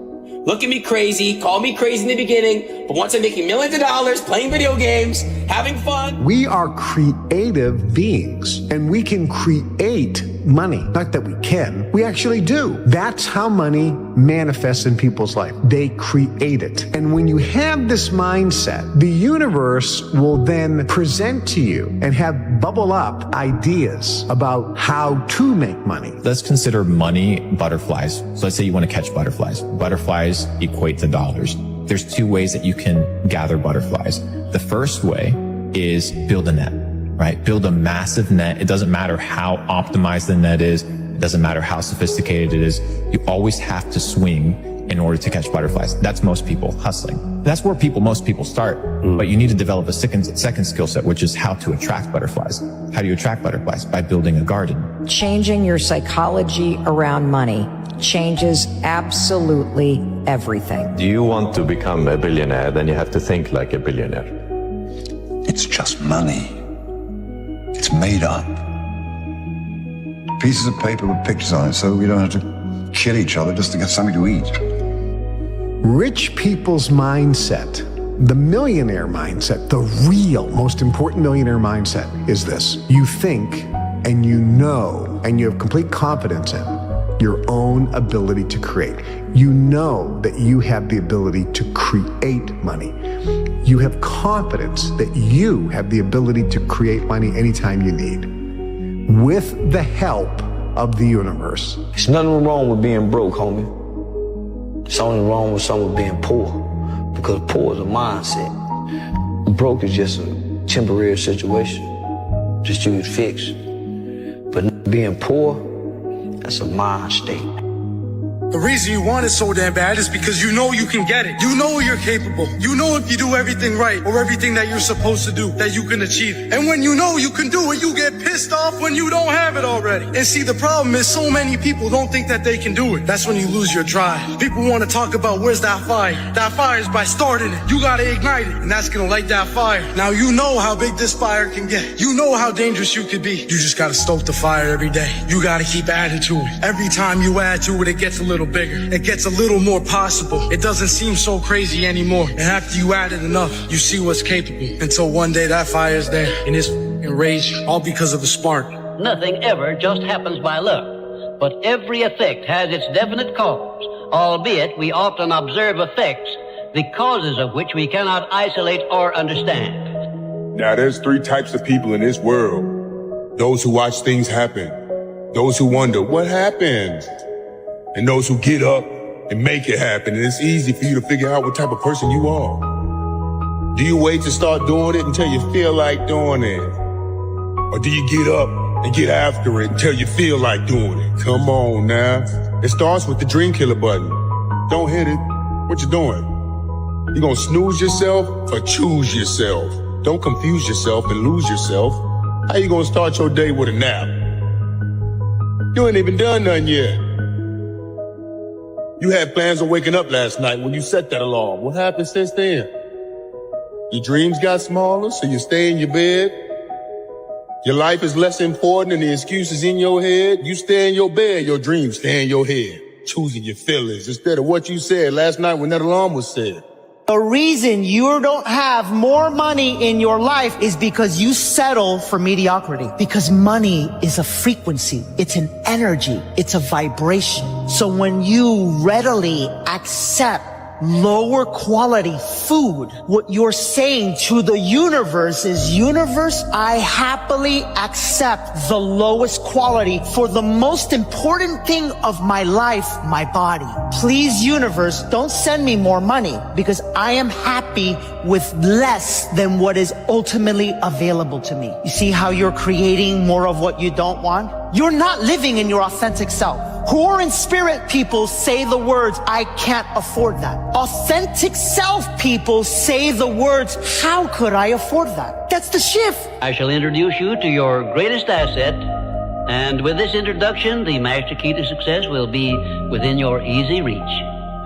I say this is your greatest asset with which you may tap and draw upon the supreme power which created you and runs this entire universe. The name of this principle is applied faith. I should know what I'm talking about because I was handicapped at birth by the four horsemen which keep most people in bondage all the days of their lives: poverty, fear, illiteracy, and superstition. I'm gonna just tell you guys right now straight up how it works in life. There's cheat codes in life, bro. There's shortcuts in life. And I'm gonna tell you guys right now, you watch me because in some way you can relate to me or you look up to me in some way. Well, guess what? You can go out and get this shit too. I'm trying to tell you it's not easy. It takes a lot of hard work, dedication, a lot of blessings, a lot of luck. It's lucky. But at the same time, you have people that work years and years and years and years, and it finally will pay off. If you work extremely hard at whatever you got going on, something that you love to do, I swear to God, your life will change. It takes one whole year to see crazy improvement. I guess it comes down to a simple choice, really. Get busy living, or get busy dying. You gotta want it bad. You gotta want it so bad that it hurts. That you don't have it yet. That throughout your whole life, every day, day in and day out, you've been putting in work and you're not there yet. That should be painful. You should be punching yourself for this. I thought you wanted this shit. You tell everybody you want this shit. You wake up and you tell yourself you're gonna get it. And then you fail to live up to your own expectations every single goddamn day. You gotta want it with your heart. You gotta wake up and you gotta want it. You gotta want it as bad as you wanna breathe, as you wanna eat, as you wanna go to bed, and you can't sleep because you're tossing and turning thinking about what you gotta do tomorrow, and your goals are so far away, and you're walking and you need to sprint to even catch up, to even get close. You gotta want it so bad that nothing else matters. Anything that's not working towards that is a waste of your time. That's how bad you gotta want it. So stop wasting every single day. You gotta get up and get the fuck after it. Let's go.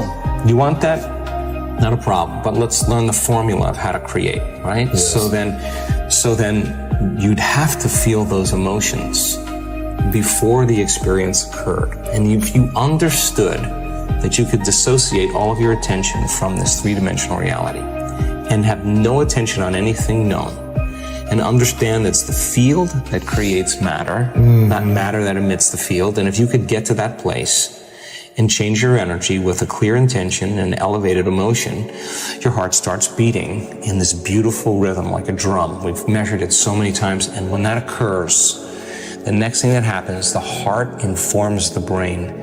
It's safe to create now. Everyone, said Mr. Carnegie, comes to the earth plane blessed with the privilege of controlling his mind power and directing it to whatever ends he may choose.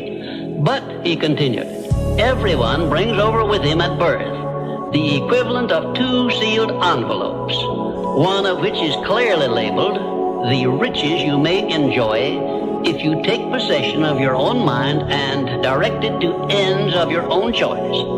And the other is labeled, the penalties you must pay if you neglect to take possession of your mind and direct it. Your only limitations are those which you set up in your own mind or permit others to set up for you. I can't. You can't? Are you kidding me? You just said I can't? Like, I want to fucking slap that mother. You know what I'm saying? I can't? Applied faith is the mental attitude wherein you may clear your mind of all fears and doubts and direct it to the attainment of whatever you desire in life. The next year is going to go by whether you're doing something about your life or not. Write down what you're trying to get done. Write down what you need to get done on a long-term basis and what you need to get done on a short-term basis. And write off a checklist. Force yourself. Be accountable. The difference between a dream and a goal is a timeline and accountability. Because, I mean, just sitting around dreaming someday, someday I'm going to get a different job. Someday I'm going to change this. Well, someday ain't a day of the week. It is an inevitable law of nature that you lose that which you do not use.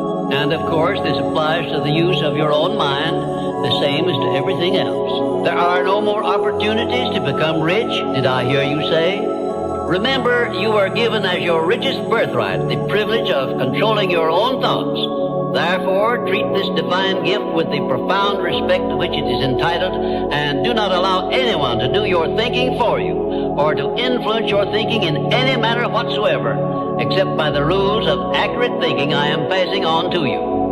Follow this procedure regardless of what people think or say about your method of thinking. If they wish to call you a cynic or a doubting Thomas, let that be their misfortune. But for your own good, go right on thinking by rules which will save you from many mistakes and tragedies throughout your life. A power which is greater than poverty, greater than the lack of education, greater than all of your fears and superstitions combined. It is the power to take possession of your own mind and direct it to whatever ends you may desire. When doubt creeps into your mind, remember that whatsoever a man believeth, that shall he also reap. Remember that your mental attitude is something you control outright, and you must use self-discipline until you create a thought pattern or thought habits which keep your mental attitude positive at all times. Your mental attitude is important because it acts as a magnet which attracts to you everything, every circumstance which makes you what you are and where you are. Maybe not today, maybe not tomorrow, and maybe not the next month. But only one thing is true. I will be champion one day. I promise. I promise. One thing is certain.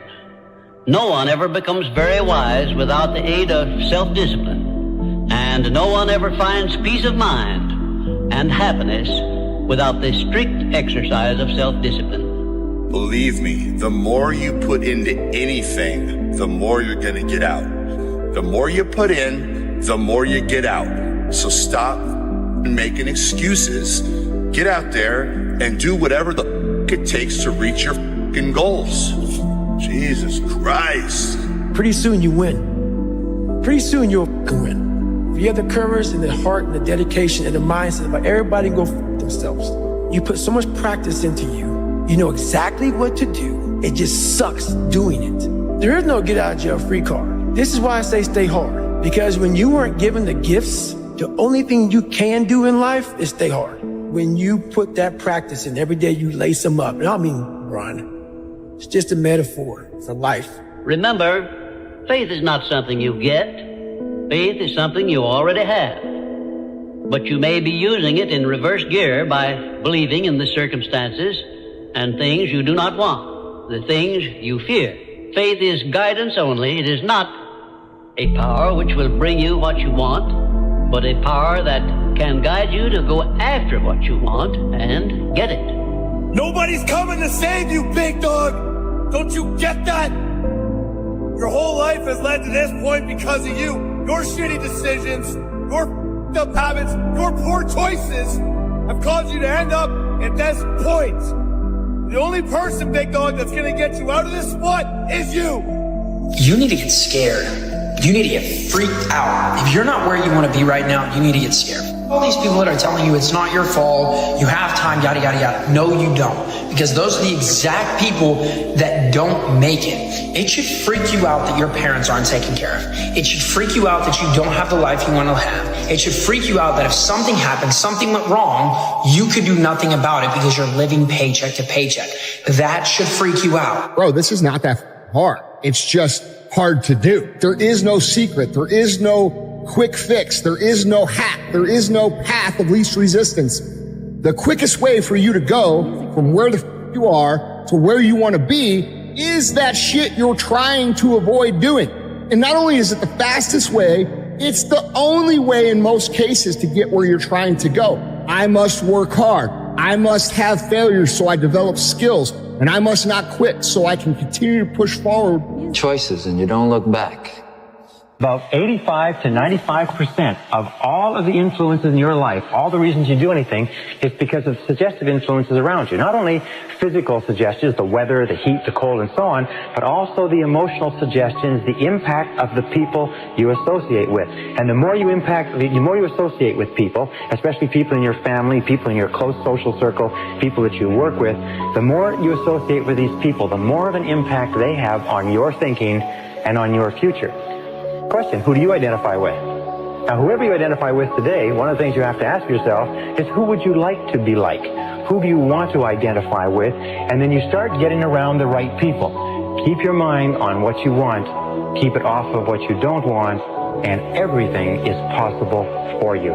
Here is a terrible word almost everybody uses concerning money that you need to wash right out of your vocabulary. Never again say spend money. Spend means it's gone. I've gotten rid of it. I'm not going to see it anymore. As long as the thought is formed in your mind, spend money, you are dismissing money from it. I prefer circulate. To circulate means what? Return to point of origin. See, this way you've always got a hold of your money. It never gets away. It circulates. It goes over there and pays your light bill and comes back and brings more with it. All of the money that I use returns to me multiplied in a never-ending cycle of increase and enjoyment, thank God. If I want to attract a lot of money, I got to see myself with a lot of money. I got to mentally accept I've already got it. I don't let my bank account dictate that. I choose that. Choosing myself to see myself with the good I already desire, I'm on that frequency. Now the trick is to stay on that frequency. Most people look at the results and they let the results dictate the frequency they're on. That's why they keep getting the same results. They have the image in their mind, they're already reached the goal they want, they're already successful. And somebody else comes along and says, well, you haven't got those results. In my mind, I have. But they're not looking in my mind. They're looking at my present results. And then pretty soon I start listening to them. I think, God, they're right. I look at my results. I haven't got it. Do you see why we keep getting this poor result? You've got to see yourself with the good you desire.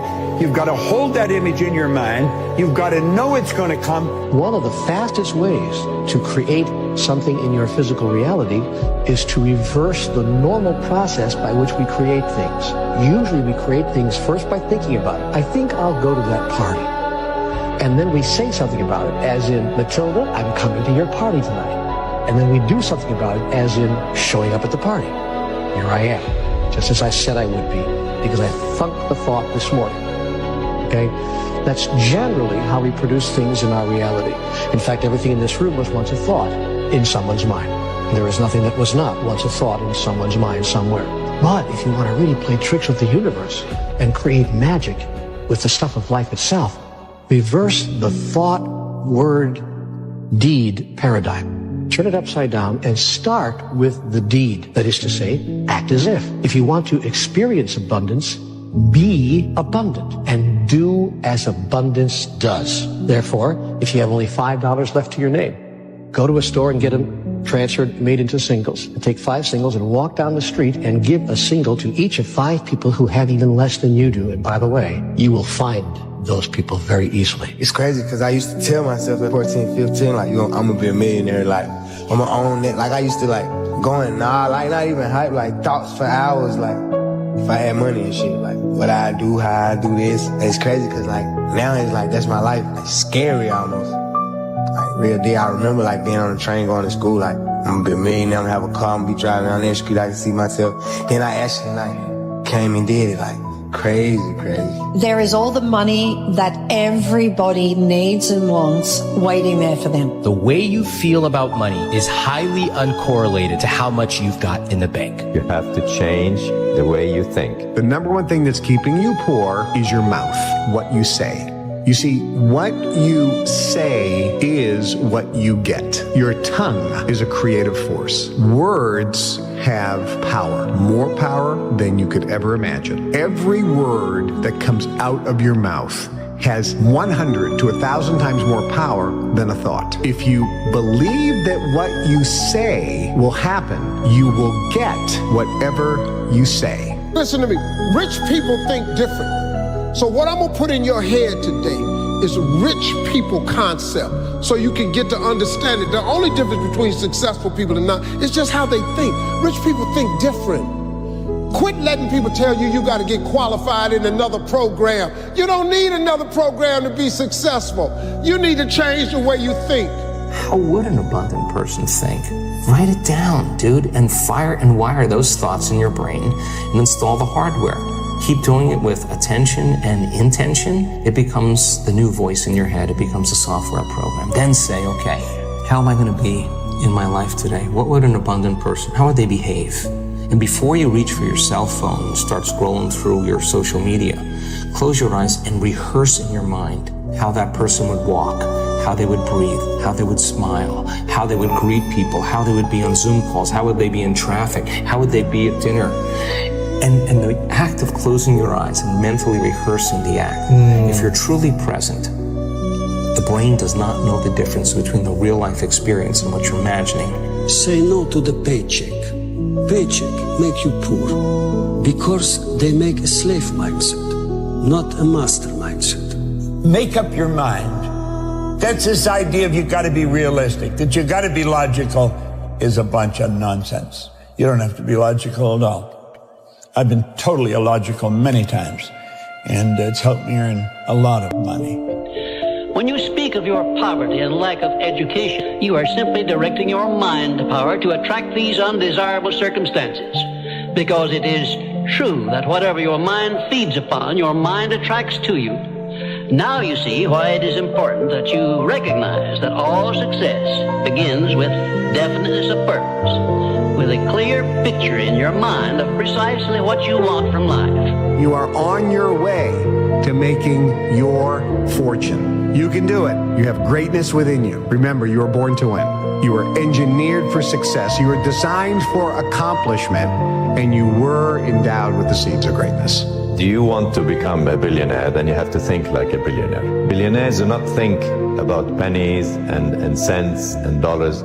They think big, and they think of ways of getting there, not of ways of not getting there. There is all the money that everybody needs and wants waiting there for them. And there's only one reason it's not in their lives, and that's because they're stopping it from coming into their lives. Really? Oh, yeah. How are we stopping it? By thinking we don't have enough, by thinking we don't deserve it, by maybe being programmed the way you were, that my family didn't have very much, you know, I'm destined to not have very much, kind of born on the wrong side of the tracks kind of thing, or all of those thoughts. To believe that we only get money through our job. If you believe that that's the only way you're going to get money, that's the only way that you're going to get money. But you can get money from unbelievable, unlimited different ways.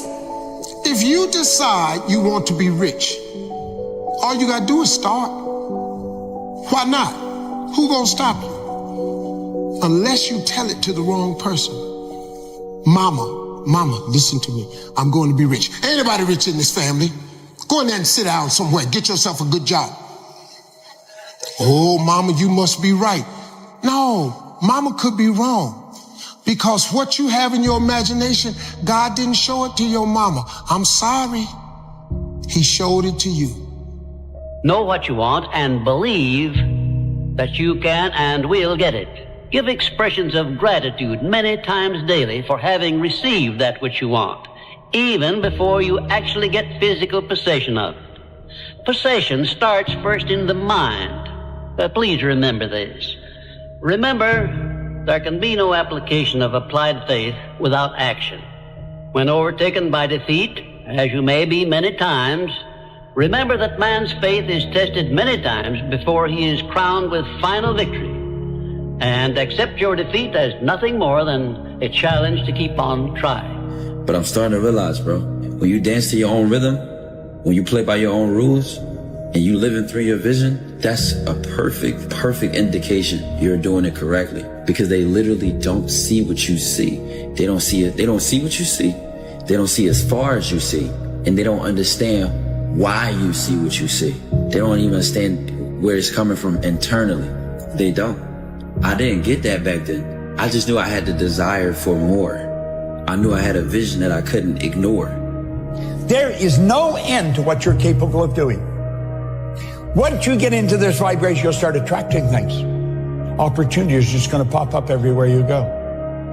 Delayed gratification, which means putting off enjoying the fruits of your labor for a period of time. It's temporary so that you're focused in on what you're doing. This is the one thing that people always did that people that are not successful don't do. They're obsessed with making money. They're obsessed with their mission, their purpose, their idea, their project. And it's all they do. It's all they think about. They eat, drink, and sleep this obsession. They work on it, but it's not work to them. They absolutely love the journey because they understand the journey is actually the reward. What you say is what you get. The tongue is a creative force. What do you say when you talk to yourself? Do you call yourself names or do you give yourself a pep talk? Wealthy people give people pep talks. If you do these things, you can be on your way to putting $1 million cash in the bank. And I have to tell you, making money today is easier than ever before in history. It's not harder, it's easier. And you get it when you believe it. You get it when you believe you have it. And that's the key. It's like people still, they sit around going, when's it going to come? When's it going to come? When's it going to come? When's it going to come? And that's the wrong way. You have to go, it's here, it's here. The person who's living in lack is waiting for their wealth to feel abundant. They're waiting for their success to feel empowered. They're waiting for their healing to feel gratitude. They're waiting for their new relationship to feel love. They're waiting for their mystical experience to feel awe. That's the Newtonian model of reality of cause and effect. Waiting for that event to happen to take away this separation or lack. Nothing wrong with it. It's the way most people create. But what we've discovered is actually something else. The moment you feel gratitude, your healing begins. The moment you feel worthy and abundant, you're generating wealth. The moment you're empowered, you are moving towards your success. The moment you're in love with yourself and you're in love with life, you'll create an equal. The moment you are in awe of life, you're going to have a mystical experience. And so that's causing an effect. If you want it, don't just think you want it. Go out and f***ing want it. But you're not looking like you want it. You look like you're feeling sorry for yourself. And nobody f***ing wants anybody that's feeling sorry for themselves. Isn't it strange that so often people have to be cut down by failure and defeat before they learn that they have minds capable of mastering all of their problems? Just remember this about adversities. Nothing is ever so bad or so unpleasant that it may not yield some benefit if we keep a positive mental attitude toward the experience and make it a habit to look for that seed of an equivalent benefit. What is money? Define it. What is money? You go in, you give your time, your energy, your attention towards a task, and you get paid. What is those 15 pounds that you're getting for that hour worth? Your time? No, not your time. What is it worth? Where does it come from? Who gives that thing value? It has no value. That money isn't real. So what you need to do is you need to create money. And you create money by elevating the way that you think about finances, the way that you think about business, the way that you think about working. You don't work in order to get a paycheck. You work in order to build things that create money. Your body is so objective that it's believing it's living in that reality where you are abundant. And as long as you feel that emotion, you're not separate from it any longer. You're no longer in lack. You're no longer looking for it to occur. Say, why hasn't it happened yet? If you're feeling abundant, why would you look? The longer you're conscious of that energy, the more you draw that future to you. Nothing changes in your life until you change. Every family deserves to have a winner. I think it should be you.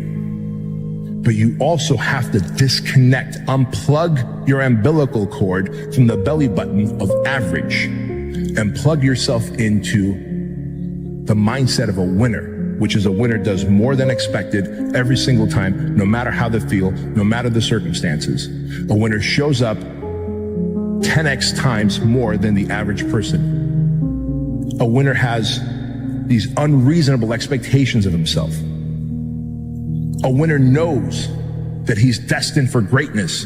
And no matter how many people around him tell him to slow down, be careful, watch out, that's too risky, you don't have the genetics, the DNA, the money, the mind, the brain power for that. A winner locks onto their goals and keeps going. The reason you want it so damn bad is because you know you can get it. You know you're capable. You know if you do everything right or everything that you're supposed to do, that you can achieve. And when you know you can do it, you get pissed off when you don't have it already. And see, the problem is so many people don't think that they can do it. That's when you lose your drive. People want to talk about where's that fire. That fire is by starting it. You gotta ignite it, and that's gonna light that fire. Now you know how big this fire can get. You know how dangerous you could be. You just gotta stoke the fire every day. You gotta keep adding to it. Every time you add to it, it gets a little bigger. It gets a little more possible. It doesn't seem so crazy anymore. And after you add it enough, you see what's capable. Until one day that fire's there and it's raging, all because of a spark. Nothing ever just happens by luck, but every effect has its definite cause, albeit we often observe effects, the causes of which we cannot isolate or understand. Now there's three types of people in this world. Those who watch things happen, those who wonder what happened, and those who get up and make it happen. And it's easy for you to figure out what type of person you are. Do you wait to start doing it until you feel like doing it? Or do you get up and get after it until you feel like doing it? Come on now. It starts with the dream killer button. Don't hit it. What you doing? You gonna snooze yourself or choose yourself? Don't confuse yourself and lose yourself. How you gonna start your day with a nap? You ain't even done nothing yet. You had plans on waking up last night when you set that alarm. What happened since then? Your dreams got smaller, so you stay in your bed. Your life is less important and the excuses in your head. You stay in your bed, your dreams stay in your head. Choosing your feelings instead of what you said last night when that alarm was set. The reason you don't have more money in your life is because you settle for mediocrity. Because money is a frequency, it's an energy, it's a vibration. So when you readily accept lower quality food, what you're saying to the universe is, universe, I happily accept the lowest quality for the most important thing of my life, my body. Please, universe, don't send me more money because I am happy with less than what is ultimately available to me. You see how you're creating more of what you don't want? You're not living in your authentic self. Poor in spirit people say the words, I can't afford that. Authentic self people say the words, how could I afford that? That's the shift. I shall introduce you to your greatest asset, and with this introduction, the master key to success will be within your easy reach. I say this is your greatest asset with which you may tap and draw upon the supreme power which created you and runs this entire universe. The name of this principle is applied faith. I should know what I'm talking about because I was handicapped at birth by the 4 horsemen which keep most people in bondage all the days of their lives: poverty, fear, illiteracy, and superstition. I'm gonna just tell you guys right now straight up how it works in life. There's cheat codes in life, bro. There's shortcuts in life. And I'm gonna tell you guys right now. You watch me because in some way you can relate to me or you look up to me in some way. Well, guess what? You can go out and get this shit too. I'm trying to tell you it's not easy. It takes a lot of hard work, dedication, a lot of blessings, a lot of luck. It's luck. But at the same time, you have people that work years and years and years and years, and it finally will pay off. If you work extremely hard at whatever you got going on, something that you love to do, I swear to God, your life will change. It takes 1 whole year to see crazy improvement. I guess it comes down to a simple choice, really. Get busy living, or get busy dying. You gotta want it bad. You gotta want it so bad that it hurts, that you don't have it yet. That throughout your whole life, every day, day in and day out, you've been putting in work and you're not there yet. That should be painful. You should be punching yourself for this. I thought you wanted this shit. You tell everybody you want this shit. You wake up and you tell yourself you're gonna get it. And then you fail to live up to your own expectations every single goddamn day. You gotta want it with your heart. You gotta wake up and you gotta want it. You gotta want it as bad as you wanna breathe, as you wanna eat, as you wanna go to bed, and you can't sleep because you're tossing and turning thinking about what you gotta do tomorrow, and your goals are so far away, and you're walking and you need to sprint to even catch up, to even get close. You gotta want it so bad that nothing else matters. Anything that's not working towards that is a waste of your time. That's how bad you gotta want it. So stop wasting every single day. You gotta get up and get the fuck after it. Let's go. You want that? Not a problem, but let's learn the formula of how to create, right? Yes. So then you'd have to feel those emotions before the experience occurred. And if you understood that you could dissociate all of your attention from this 3-dimensional reality and have no attention on anything known, and understand it's the field that creates matter, not matter that emits the field. And if you could get to that place and change your energy with a clear intention and elevated emotion, your heart starts beating in this beautiful rhythm like a drum. We've measured it so many times. And when that occurs, the next thing that happens, the heart informs the brain, it's safe to create now. What would be the outcome? The experiment of being abundant would be that you would have to feel that feeling. Get so good at doing it with your eyes closed. You got to do it with your eyes open. Now, why? Because if you're feeling the feelings of your emotions, of your future, you're no longer looking for them. You can do whatever you make up your mind to do. Believe, and you shall receive. Will you please remember that your life is exactly what you make it by your own mental attitude. Listen to this. You do not have to be the smartest cat in town to earn a lot of money. As a matter of fact, you can be pretty dumb and earn a lot of money. I was pretty dumb and I was earning a lot of money.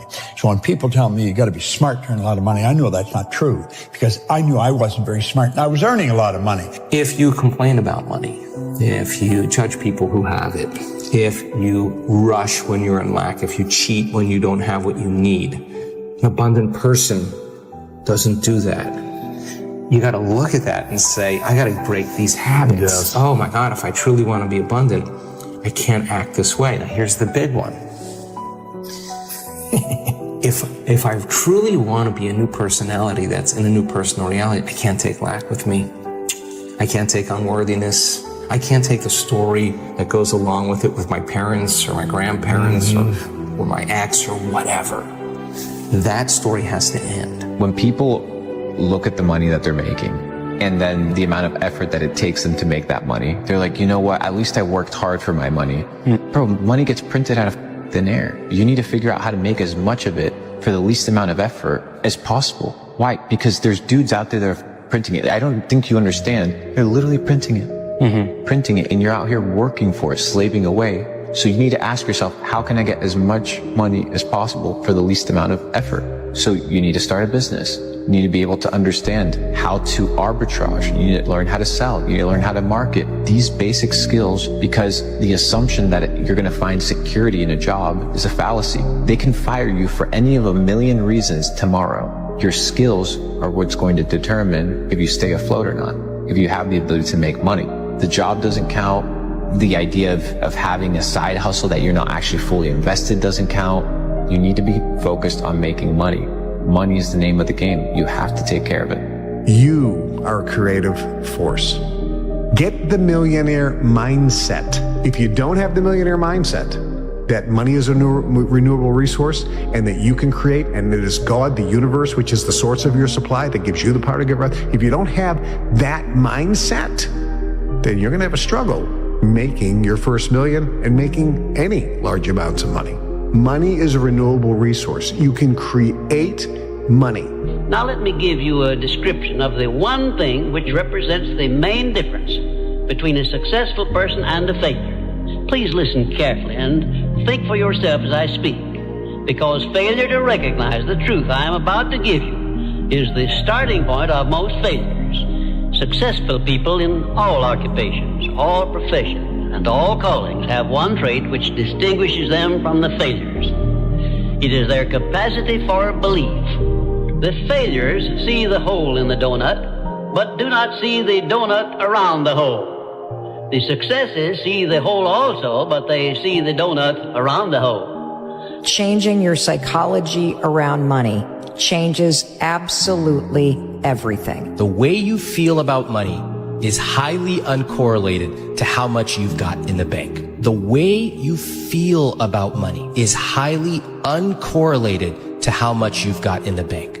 We're going to go back to childhood and we're going to go to the future. What conversations do you remember your family having when you were young about money? What phrases? Here's some examples that might sound familiar. We can't afford it. Here's the consequence of that. This person, hopefully, they end up in a pretty nice job. Maybe they've done well. They have some decent amount of money. They come to me, they go, why do I still feel guilty ordering a salad when I eat out? And my partner is saying, we have the money. Look at our checking account. Why?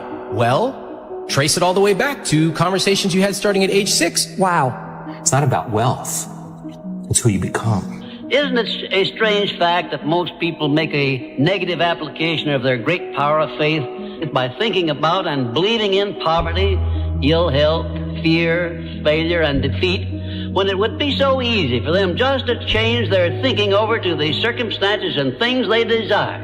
If you aim for success above mediocrity, you will need to learn to act on your own personal initiative, because your success is something which you must achieve for yourself without someone telling you what to do or how to do it. There are two kinds of men who never amount to much: those who cannot do as they are told, and those who can do nothing else. Most people learn how to fail and not to succeed. It's a mindset. It's a mindset. When they developed Tesla, everybody thought, not a new idea. But they were persistent, they were convincing, and they could see something that most people did not see. The same thing with Google, the same thing with Apple. They were providing something that people were looking for, but they did not know how to put it together. So if you want to be a billionaire, you have to start thinking what will work and not only what will fail. Billionaires look at their experience and say, this did not work, what can I learn from it? You have to change the way you think. Think about it. There's been many periods in my life that I've had internal growth, which was this: work, no results, but I'm a little bit better. Work, no results, but I'm a little bit better. Work, no results, I'm a little bit better. Work, boom, just got paid. I just got paid. And it looks like overnight success. Yeah. It's like, oh, it happened in a year. No, bro, it doesn't. Because if you do all those things, even if nothing happens and you know you're doing the right thing and you're on track, overnight success becomes this easy thing because you were internally growing and then the bubble popped. And then boom, it looks like you were doing it all wrong. You want to make money, the key to making money is serving the most amount of people. The more people you serve, the more money you make. People always say, athletes make so much money. Doctors should make more money than athletes. But I'm like, wait, how many patients you got? How many patients you got? The doctor got 30 patients. Well, you got 30 patient money. But how many people are enjoying watching LeBron play? Hundreds of millions? So he gets hundreds of millions of dollars. I said, dude, don't ever get it twisted. You serve more people, you get more props, you get more money. Another way to get wealth is through servanthood. Listen very carefully. The more people you serve, the richer you become. The more people that you can serve and the more needs you can meet, the more successful you become. If you're going to put your effort into something and you're going to work on something, you cannot afford the luxury of a negative thought. I'm going to write a book. I can't afford to think that it won't sell. I'm going to build a business. I can't afford to think that I'm not going to get any clients. Do not accept from life or anyone else anything you do not desire. And remember that Mahatma Gandhi proved himself to be more powerful than the great British military forces by this simple method of passive resistance. Keep your mind eternally engaged in thinking of that which you desire most, your major purpose in life, so no time will be left for you to waste on thinking of that which you do not want. The more I listen to this, the better my life gets. If they don't have what you want, don't listen to what they say. There's no greater waste of time than justifying your actions to people who have a life you don't want. Write out this sentence and paste it in a prominent place where you work and on a mirror where you see yourself in your home. Whatever the mind can conceive and believe, the mind can achieve. Remember also that you are the only person who can provide you with a positive mental attitude. What are you going to do about it? On your answer to this question rests your entire future. Opportunities in life are like trains. There's always another one coming. There's not like this is the last opportunity that will ever present itself to you in this lifetime. No, there are an abundance of opportunities, tons of opportunities. There's huge amounts. And if you don't take advantage of this because of various conditions and circumstances that you can't, there'll be another one down the road. This is the confidence or knowing this, that you can and will have tons of opportunities in this lifetime. You can't take advantage of every single one. Take advantage of the ones you want. Bro, it's so easy to bank money. You know this. Online, anybody can go out and make 10 grand a month. Literally. I was talking with a guy in Singapore, probably worth a couple $1 billion. I was having a conversation with him, and he's like, you know what the biggest issue is between the elite and people that make no money? I'm like, what? Financial literacy. He said, most people are financially illiterate, and it's a language. And what do you mean it's a language? He's like, yes, finance is the language of the elite. Self-education will never betray you. Self-education will never betray you. You have to sit down. You don't like to read books. Nobody gives a the marketplace doesn't care. In order for us to change a belief or perception about ourselves and our lives, we have to make a decision with such firm intention that the amplitude of that decision carries a level of energy that's greater than the hardwired programs in your brain and the emotional conditioning in your body. And your body literally has to respond to your mind. Examine your personality and examine your personal reality. Change your personality, change your personal reality. Don't make it be about abundance. Make it about becoming abundant by overcoming the person who's not abundant. There's a moment when every boy realizes no one's coming to save him. And that's when he becomes a man. And some boys never get there and stay children forever. A winner never quits, and a quitter never wins. Definiteness of purpose. By now you should know what you want most from life, and you should have a plan for getting it. Going the extra mile. This is a must if your major purpose is anything above mediocrity. Wake up every day. How bad do you want it? How bad do you want your dream? It's so much easier to forget that vision than to remember it, right? So if you're going to remember it, you got to keep it alive in your mind. How do you keep it alive in your mind? You disconnect from your environment. You close your eyes. You play music in the background. Don't be thinking about what's going to happen in your day. You already know what's going to happen. Don't think what happened yesterday. You already know that. Get in the present moment and say, who do I want to be when I open my eyes? Who do I want to be today? What would greatness look like? How would one day, one shot, one lifetime, what would an abundant person do? Don't let losers and brokies sit and say to you, oh, all our graves are the same, it doesn't matter. No, it does matter. You were not born to suffer and die without being remembered or leaving a mark on this planet. You weren't born for that. You were born to do something great and to be remembered. You were born to leave offspring, which are so fantastic, raised in your image, that you, by proxy, are discussed into eternity. Your bloodline becomes synonymous with competence and capability. That's why you were born. Economy in World War II, which was required, and we suffered significant inflation, the price level. I mean, there are a million ways to judge it, but it's maybe 10 times what it was then or something like that. Well, that's getting close to the edge of where you don't want to hold dollars anymore. You want to hold something else. You want to hold real estate. You want to hold an interest in a business. There's a lot of good. Your best defense is your own earning power. If you're the best doctor in town, if you're the best lawyer in town, if you're the best teacher in town, or even if you're the 10th best, you're going to make a good living. You know, the economy is productive, and you will succeed with your talents, but you won't succeed by hoarding dollars. You'll just succeed by the fact that your value to the community, which is a rich community overall, is sustained. And so the best investment is always in yourself. You're lucky if you're in the United States. If you go around the world, you don't have a lot of choices in some places, but you should write your obituary and then try and figure out how to live up to it.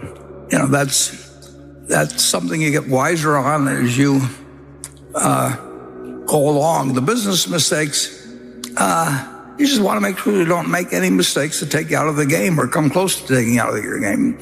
You should never have a night when you're worried about investing. I mean, assuming you have any money to invest at all, and you should spend a little bit less than you earn. And you can spend a little bit more than you earn, and then you've got debt, and the chances are you'll never get out of debt.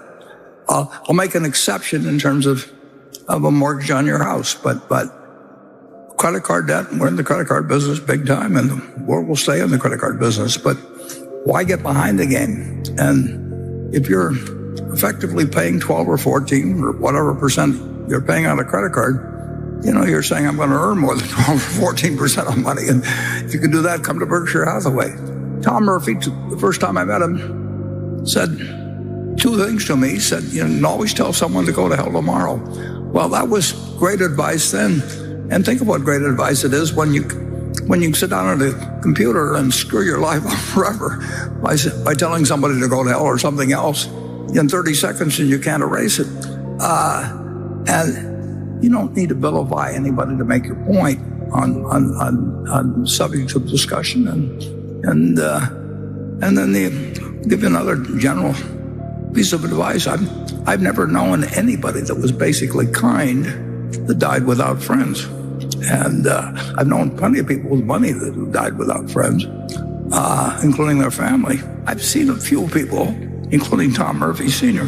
I never saw him. I watched him for 50 years. I never saw him do an unkind act. I didn't see him do very many stupid acts either. I mean, it wasn't that he was non-discriminating. He just decided that there was no reason to do it. And wow, what a difference that makes in life. Charlie?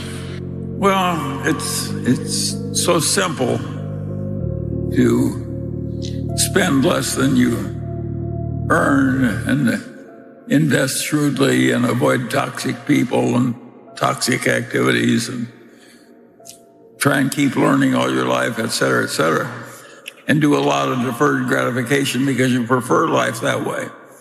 And if you do all those things, you are almost certain to succeed. And if you don't, you're going to need a lot of luck. And you don't want to need a lot of luck. You want to go into a game where you're very likely to win without having any unusual luck. I'd add one more thought, too. You need to know how people can manipulate other people, and then you need to resist the temptation to do it yourself. Oh, yes, the toxic people who are trying to fool you or lie to you, who aren't reliable in meeting their commitments. The great lesson of life is get them the hell out of your life. Yep. And do it fast. We've done various deals various ways. The best way to do it is just write people a check and get the stock. We did that with TTI, but you can't always make the same deal. If we like the business well enough and the people well enough, we will tailor it differently, but our preference is to write a check and own the whole place and keep the management in place. So we are in the perfect sort of game, and we both enjoy it, and we have a lot of fun together, and we don't have to do anything we don't really believe in doing. I mean, we are not dictated to by any group, and so we get to follow our own. We get to forge our own destiny, and in a sense, forge the own principles by which we can run the company, and that's a huge luxury in life. And we don't want to be president of any other company in the world or CEO or anything else, where we have to conform to certain things that we really don't want to conform to. The lessons from Charlie Munger and Warren Buffett continue to guide us towards smarter, more principled investing. Remember, it's not just about making money. It's about making informed, ethical, and sustainable choices that stand the test of time. With the passing of Charlie, the next year will be one to watch as Warren navigates the industry on his own. If you enjoyed this video, don't forget to like, subscribe, and share it with fellow investors. Until next time, happy investing. Are you ready to dive into the world of investing but are not sure where to start? Don't worry, we've got you covered. Today, we're unlocking the secrets to successful investing with insights straight from the master himself, Robert Kiyosaki. We will dive into 4 tips from Kiyosaki to help investors get started. So the reason the rich don't pay taxes is because there's 3 types of income. They'll never teach you this in school. The fake teachers will never. Number 1 there's 3 types of income. Okay, number 1 type of income is earned income. That's earned income. It's when you work for money. It's earned. So that earned income, something that is more powerful than you. Something has to get you out of bed, and you have to create it. It has to be false, because you're not it. You're a fat piece of shit, and that's the reality of it. So you have to create a false reality to live in that, just to get to work on yourself. That's the reality. Because what I've done is, in the unseen work, I built Frankenstein. So whenever shit gets nasty, David Goggins goes, "You had nobody anyway, motherfucker." So see how I'm talking myself right now? That's me. That shit fires me the fuck up. That shit makes me fucking nuts. You had nobody anyway, motherfucker. Look around you. There was no team. It was you. There was no weight loss program or mom and dad waking you up saying you can do it, you can be better, trying to build belief. You built belief when you had nothing. Rock bottom. You did that. So as times get hard for me, the truth comes out. And my truth is powerful as fuck. It's real. It's tangible. I feel it. It comes out of my brain as I speak about it. I'm reliving every single dark moment of my life to be here. So that is what people don't get. That is what motivates David Goggins, is the unseen work. But everybody needs that pat on the back. They need that training partner. They need that accountability coach. I don't need that shit. And neither do they. But it's what we've trained ourselves to believe that we need. You're not looking at the truth in front of you. The truth in front of you is it sucks. It's painful. It's mind-numbing. And that is the truth. And that's why a lot of people don't like listening to me. Because this is what it takes. Creating another voice and sometimes going at it alone. All the time going at it alone, because no one's gonna believe in you. That's that. I had to stop giving up about people. That was the biggest thing. I had to stop caring what people thought about me. I realized that everybody's fucked up.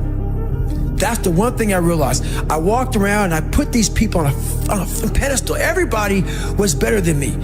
So I can't tell you anything about me because you're gonna judge me and I'm gonna feel even worse than what I am.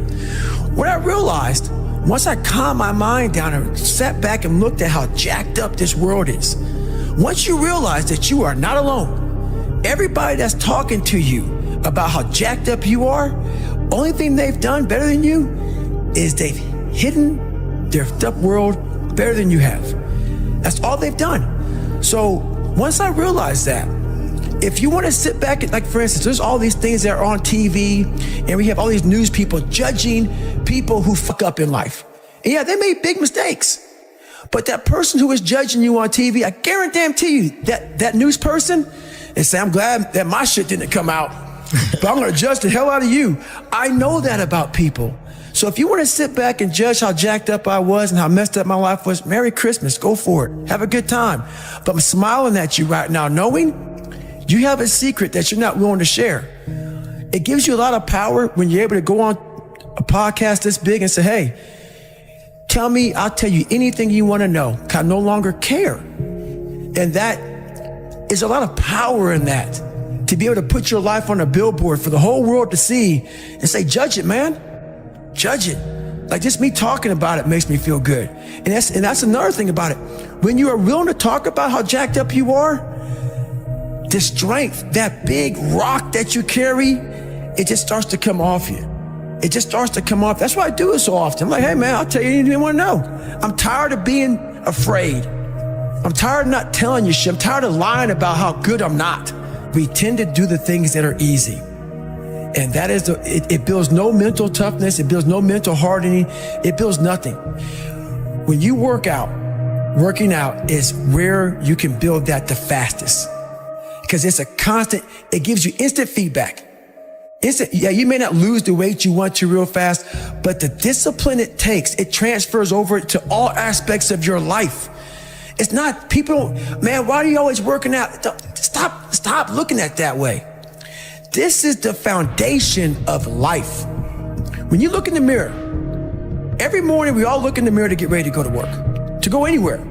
The first thing you see is your reflection. If you don't like what you see in the morning, you lost the war already. It's not about even liking what you see. It's about looking in the mirror and you may start, man, I feel different. That reflection is not everything. It's a feeling you're supposed to get. So you have to, in life, once you leave your house, the war begins. In your house, you have some control. And that reflection in that mirror, you have to control that reflection in the mirror. That's how you start your day. If you leave your house feeling like, okay, I can fight. I've established the mentality to fight. And that all that comes from working out. It's not just from, you can't find that in the office. There's a lot of them out there. But most of them are that way for one big reason. They can't see themselves doing it. They can't see themselves doing it. It's one big reason. The other reason is, a lot of it is jealousy. When you set these humongous fucking goals and they see that you're getting at it, let's say, for instance, we have a family. Let's say we're all a big family here. All three of us, all four of us are a big family. And every fucking morning I'm getting up training for a 200-mile run. And you see me get up at 4 o'clock in the morning and all you fuckers are sleeping. And by the time I get done running my 30, I come home just getting up. How are you gonna feel about yourself? A lot of times when you're an overachiever and you have people, that's what I talk about the mediocrity thing. A lot of our family members, a lot of our friends, they're mediocre. There's always those couple of guys who are uncommon, who want to be better. But you make that mediocre motherfucker feel like shit. Whether it's your mom, your dad, whoever. You make him feel horrible. I've been there. I'm speaking from experience. When you get somebody around you, man, who's trying to be better, and you don't have the drive that they have, it's a constant reminder of how f***ed up you are. You have to know that that's what it is. Anybody in your course not saying, man, get after it, brother, I'm so proud of you, they have a problem with themselves. Because all you're trying to do is achieve more. If that's a problem for somebody, you have to look at them and say, man, you really have a problem with yourself, huh? It's much deeper than what you think. Right. It lies deep in your soul. How I was able to fix myself was I saw how ugly I was towards other people who were great. from that. So you think there were no hurdles or obstacles that I had to overcome, but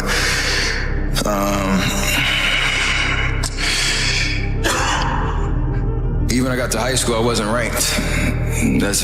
I wasn't ranked. I wasn't highly touted as a high school prospect. I had nobody really running, knocking on my door saying, please, please, please come play for our school, until Coach McKillop called. And, everything happens for a reason, and there's a story to everything. And if you take time to realize, what your dream is, and what you really want in life, no matter what it is, whether it's sports, whether it's other fields, you have to realize that there's always work to do, and you want to be the hardest working person in whatever you do, and you'll put yourself in position to be successful. And you have to have a passion about what you do. And basketball was mine, and that's what's carried me to this point. I got kids, the decisions I make. My son has to deal with the decisions I make. My daughter has to deal with the decisions I make. Your mama and daddy and your family have to deal with the decisions you make.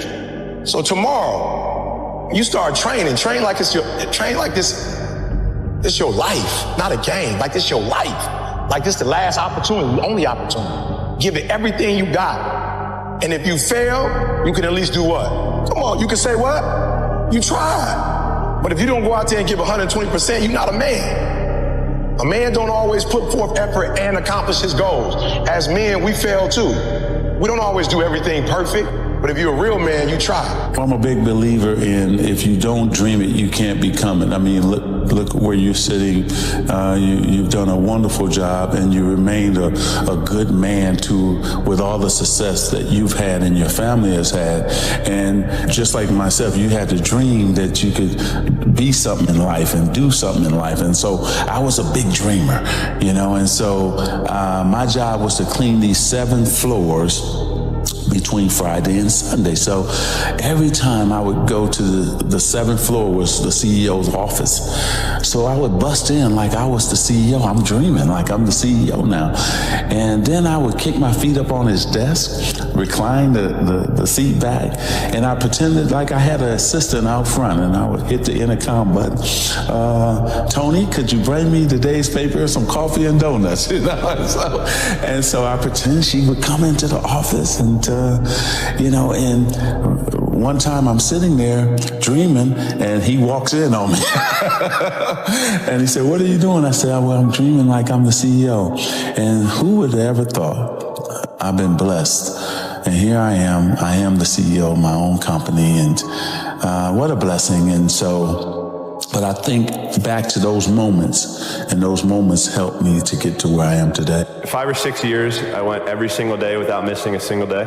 I was in the water on Christmas, birthday, holidays, everything. It didn't matter. History in Beijing for Michael Phelps. When you have a goal that's important enough to you, nothing will stand in your way. I swam for over 20 years, and I can guarantee you there was probably 100 days where I didn't want to do anything. I wanted to stay in the pool or stay in my bed and not get out. But those were the days where you have to. You have to get up and do something, because I think that's really what separates the good from the great. The greats do things when they don't always want to do them. Dream big, dare to dream, because everything is possible. Don't let anybody take away the dream. Doesn't matter where you're coming from. I actually think that the more disadvantaged childhood you have, the more difficulties and more challenges you have, the stronger you become. And don't really let anybody take away that dream from you. Nurture it, water it like you water the flowers. Even if you find only one person in this world that will accept, embrace, and support your dreams, find that person and dream big, because you can make it. A lot of great players, some of the greatest ever, Patrick Ewing, Charles Barkley, Karl Malone, who either will not get a ring or have not gotten a ring because of you. And arguably you can say that Clyde and Olajuwon just got theirs because you weren't there.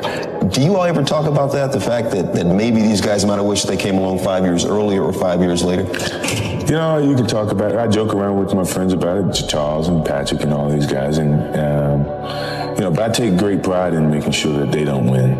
you know, because that means you have a better chance to win, you know, and that's the attitude that I take. You know, I want them to win. I just don't want them to win when I'm still playing, you know, and that's just competitive within me, you know, and I think they would want that challenge. You know, I would think that, I like for them to think that, you know, if they win a championship, it doesn't seem quite the same, you know, because they didn't, you know, win it against Michael Jordan. I would mean the same thing. If we didn't have an opportunity to beat Magic Johnson in 91, I'm pretty sure I would have had some thoughts about it. I would have gotten over it, but you know, just being able to beat Magic Johnson, who was the king at that time of winning championships, 5 at the time, gave my championship or gave our championship some credibility, you know, just in eyes, you know, and as time goes along, people don't think about it, but initially that's the first thought. Don't complain. Don't talk negative. That's average people talk normal. Average people talk problem. The greats talk solutions. Average people use their time to whine and complain. Average people say it's their boss' fault. It's their mother's fault. I used to be average. I used to say, when is my daddy coming to get me? When is my biological father gonna come in my life? And while I would talk like that, I ended up getting kicked out of school. And while I talk like that, I ended up being homeless. And while I talk like that, I was broke. And then one day I woke up and said, Eric, nobody's coming to save you. Nobody's coming to get you. But you can go to the library and get yourself. When I was starting out, I've always wanted to be an NBA basketball player, but also a businessman. And so this went way back. So even before I even, you know, was drafted.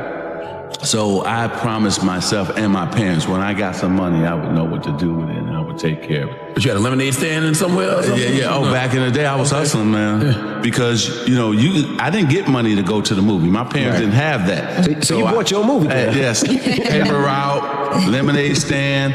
I used to shovel snow, so I was hoping it was going to be a snowstorm so I can go out and shovel people's driveways and so on. So I've always hustled my whole life, and I always knew what money was all about. Well, for me, I mean, you visualize where you want to be and what you want to accomplish, and you kind of get lost in the process of day-to-day, you know, grinding it out and working, pulling on ours if you have to. You know, it's just about not losing vision and not losing sight of what you're trying to accomplish, no matter what hurdles you have to go through. So I think that kind of relates to whatever you're doing, whatever you know, major you've chosen or what you're interested in. So for me in basketball, and it's about, you know, visualizing, whether you write it down, put it on the wall, do something, what your goals are, and get lost in the process of a day-to-day grind, day-to-day getting better every single day. Asking questions, aligning yourself with people that have been through it before, that are experienced, and leaning on that advice, and just trying to outwork the next person, and that's the biggest thing. Life. What is your greatest regret?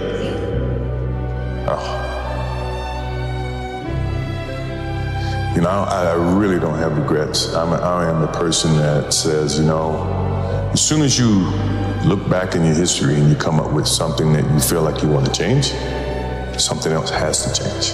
You know, so. What about your biggest disappointment?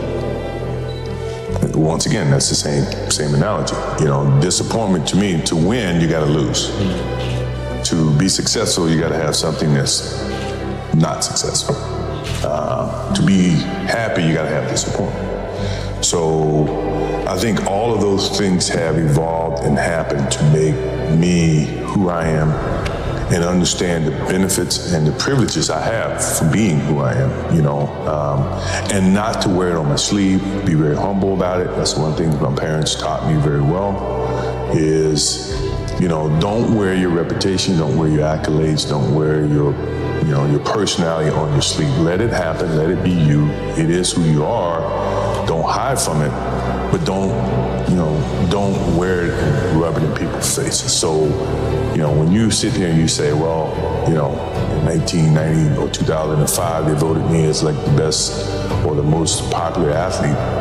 You know, it's ironic that I'm the youngest of the three. So in essence, it's all relevated on who is watching me now. If you ask 20 years from now, I'm pretty sure LeBron may beat me, based on who's going to be making the voting. So I say that to understand that, it is what it is. I don't wear it. I don't showcase it. I don't rub it in other people's faces. Someone else's opinion. If you ask me, I could never give you an opinion about things like that, because as an athlete, all you want to do is be the best athlete you can be. If you sit in failure for too long, you will never come out of it. So the first part of my success was learning how to fail properly. You have no fucking idea how great you really are, because you are using such minimal of what you have. It became a way of living. So how I do every day is how I do every day. It's a discipline. It's a regimen. It was a choice I made. And the choice I made was, what are you willing to sacrifice, and what are you willing to give up to find every bit of who you are as a human being? And I was willing to give up everything to do that. But when you put that practice in, every day you lace them up, and I don't mean run, it's just a metaphor for life. When you lace them motherfuckers up every day, pretty soon you win. Pretty soon you'll fucking win. If you have the courage and the heart and the dedication and the mindset about everybody can go fuck themselves, the heck, it's gonna fucking suck. And that's what I realized. Life, that's why I wanted to come on here today. I didn't want to come on here and talk about no fucking passion and purpose and how to get the fuck out of bed and how to hit a fucking alarm clock and all this catchphrase bullshit. Because that wasn't how I lived. That wasn't how I lived. I woke up like every human being does and goes, fuck, man, I'm a fucking piece of shit today. How the hell is this gonna work out for me? And you fight that. You don't override it. There's no override button. It's the conversation in your fucking, in your head. So how do you do that? We don't have enough of these conversations about the real conversation that every human being is having. And they have no idea how to get out of it, but they do. It's that shit right there, man. You gotta build your will. Most people are missing something because they don't know who they are. They never examine themselves. They've never done this experiment on themselves. The lab rat, we're all lab rats, but you're also the scientist. You create your own self. Most people are missing something because there's so much trapped in there. I don't even want to say potential. I think that's word used out too much too. There's so much in you that God or wherever the hell you believe in, or if you're an atheist, in you that you have not unlocked. That you walk around with this gorgeous wife or a great husband and all this money. You're like, God, I feel like I'm missing something. Yeah, because it's about 75% of you is still fucking in there.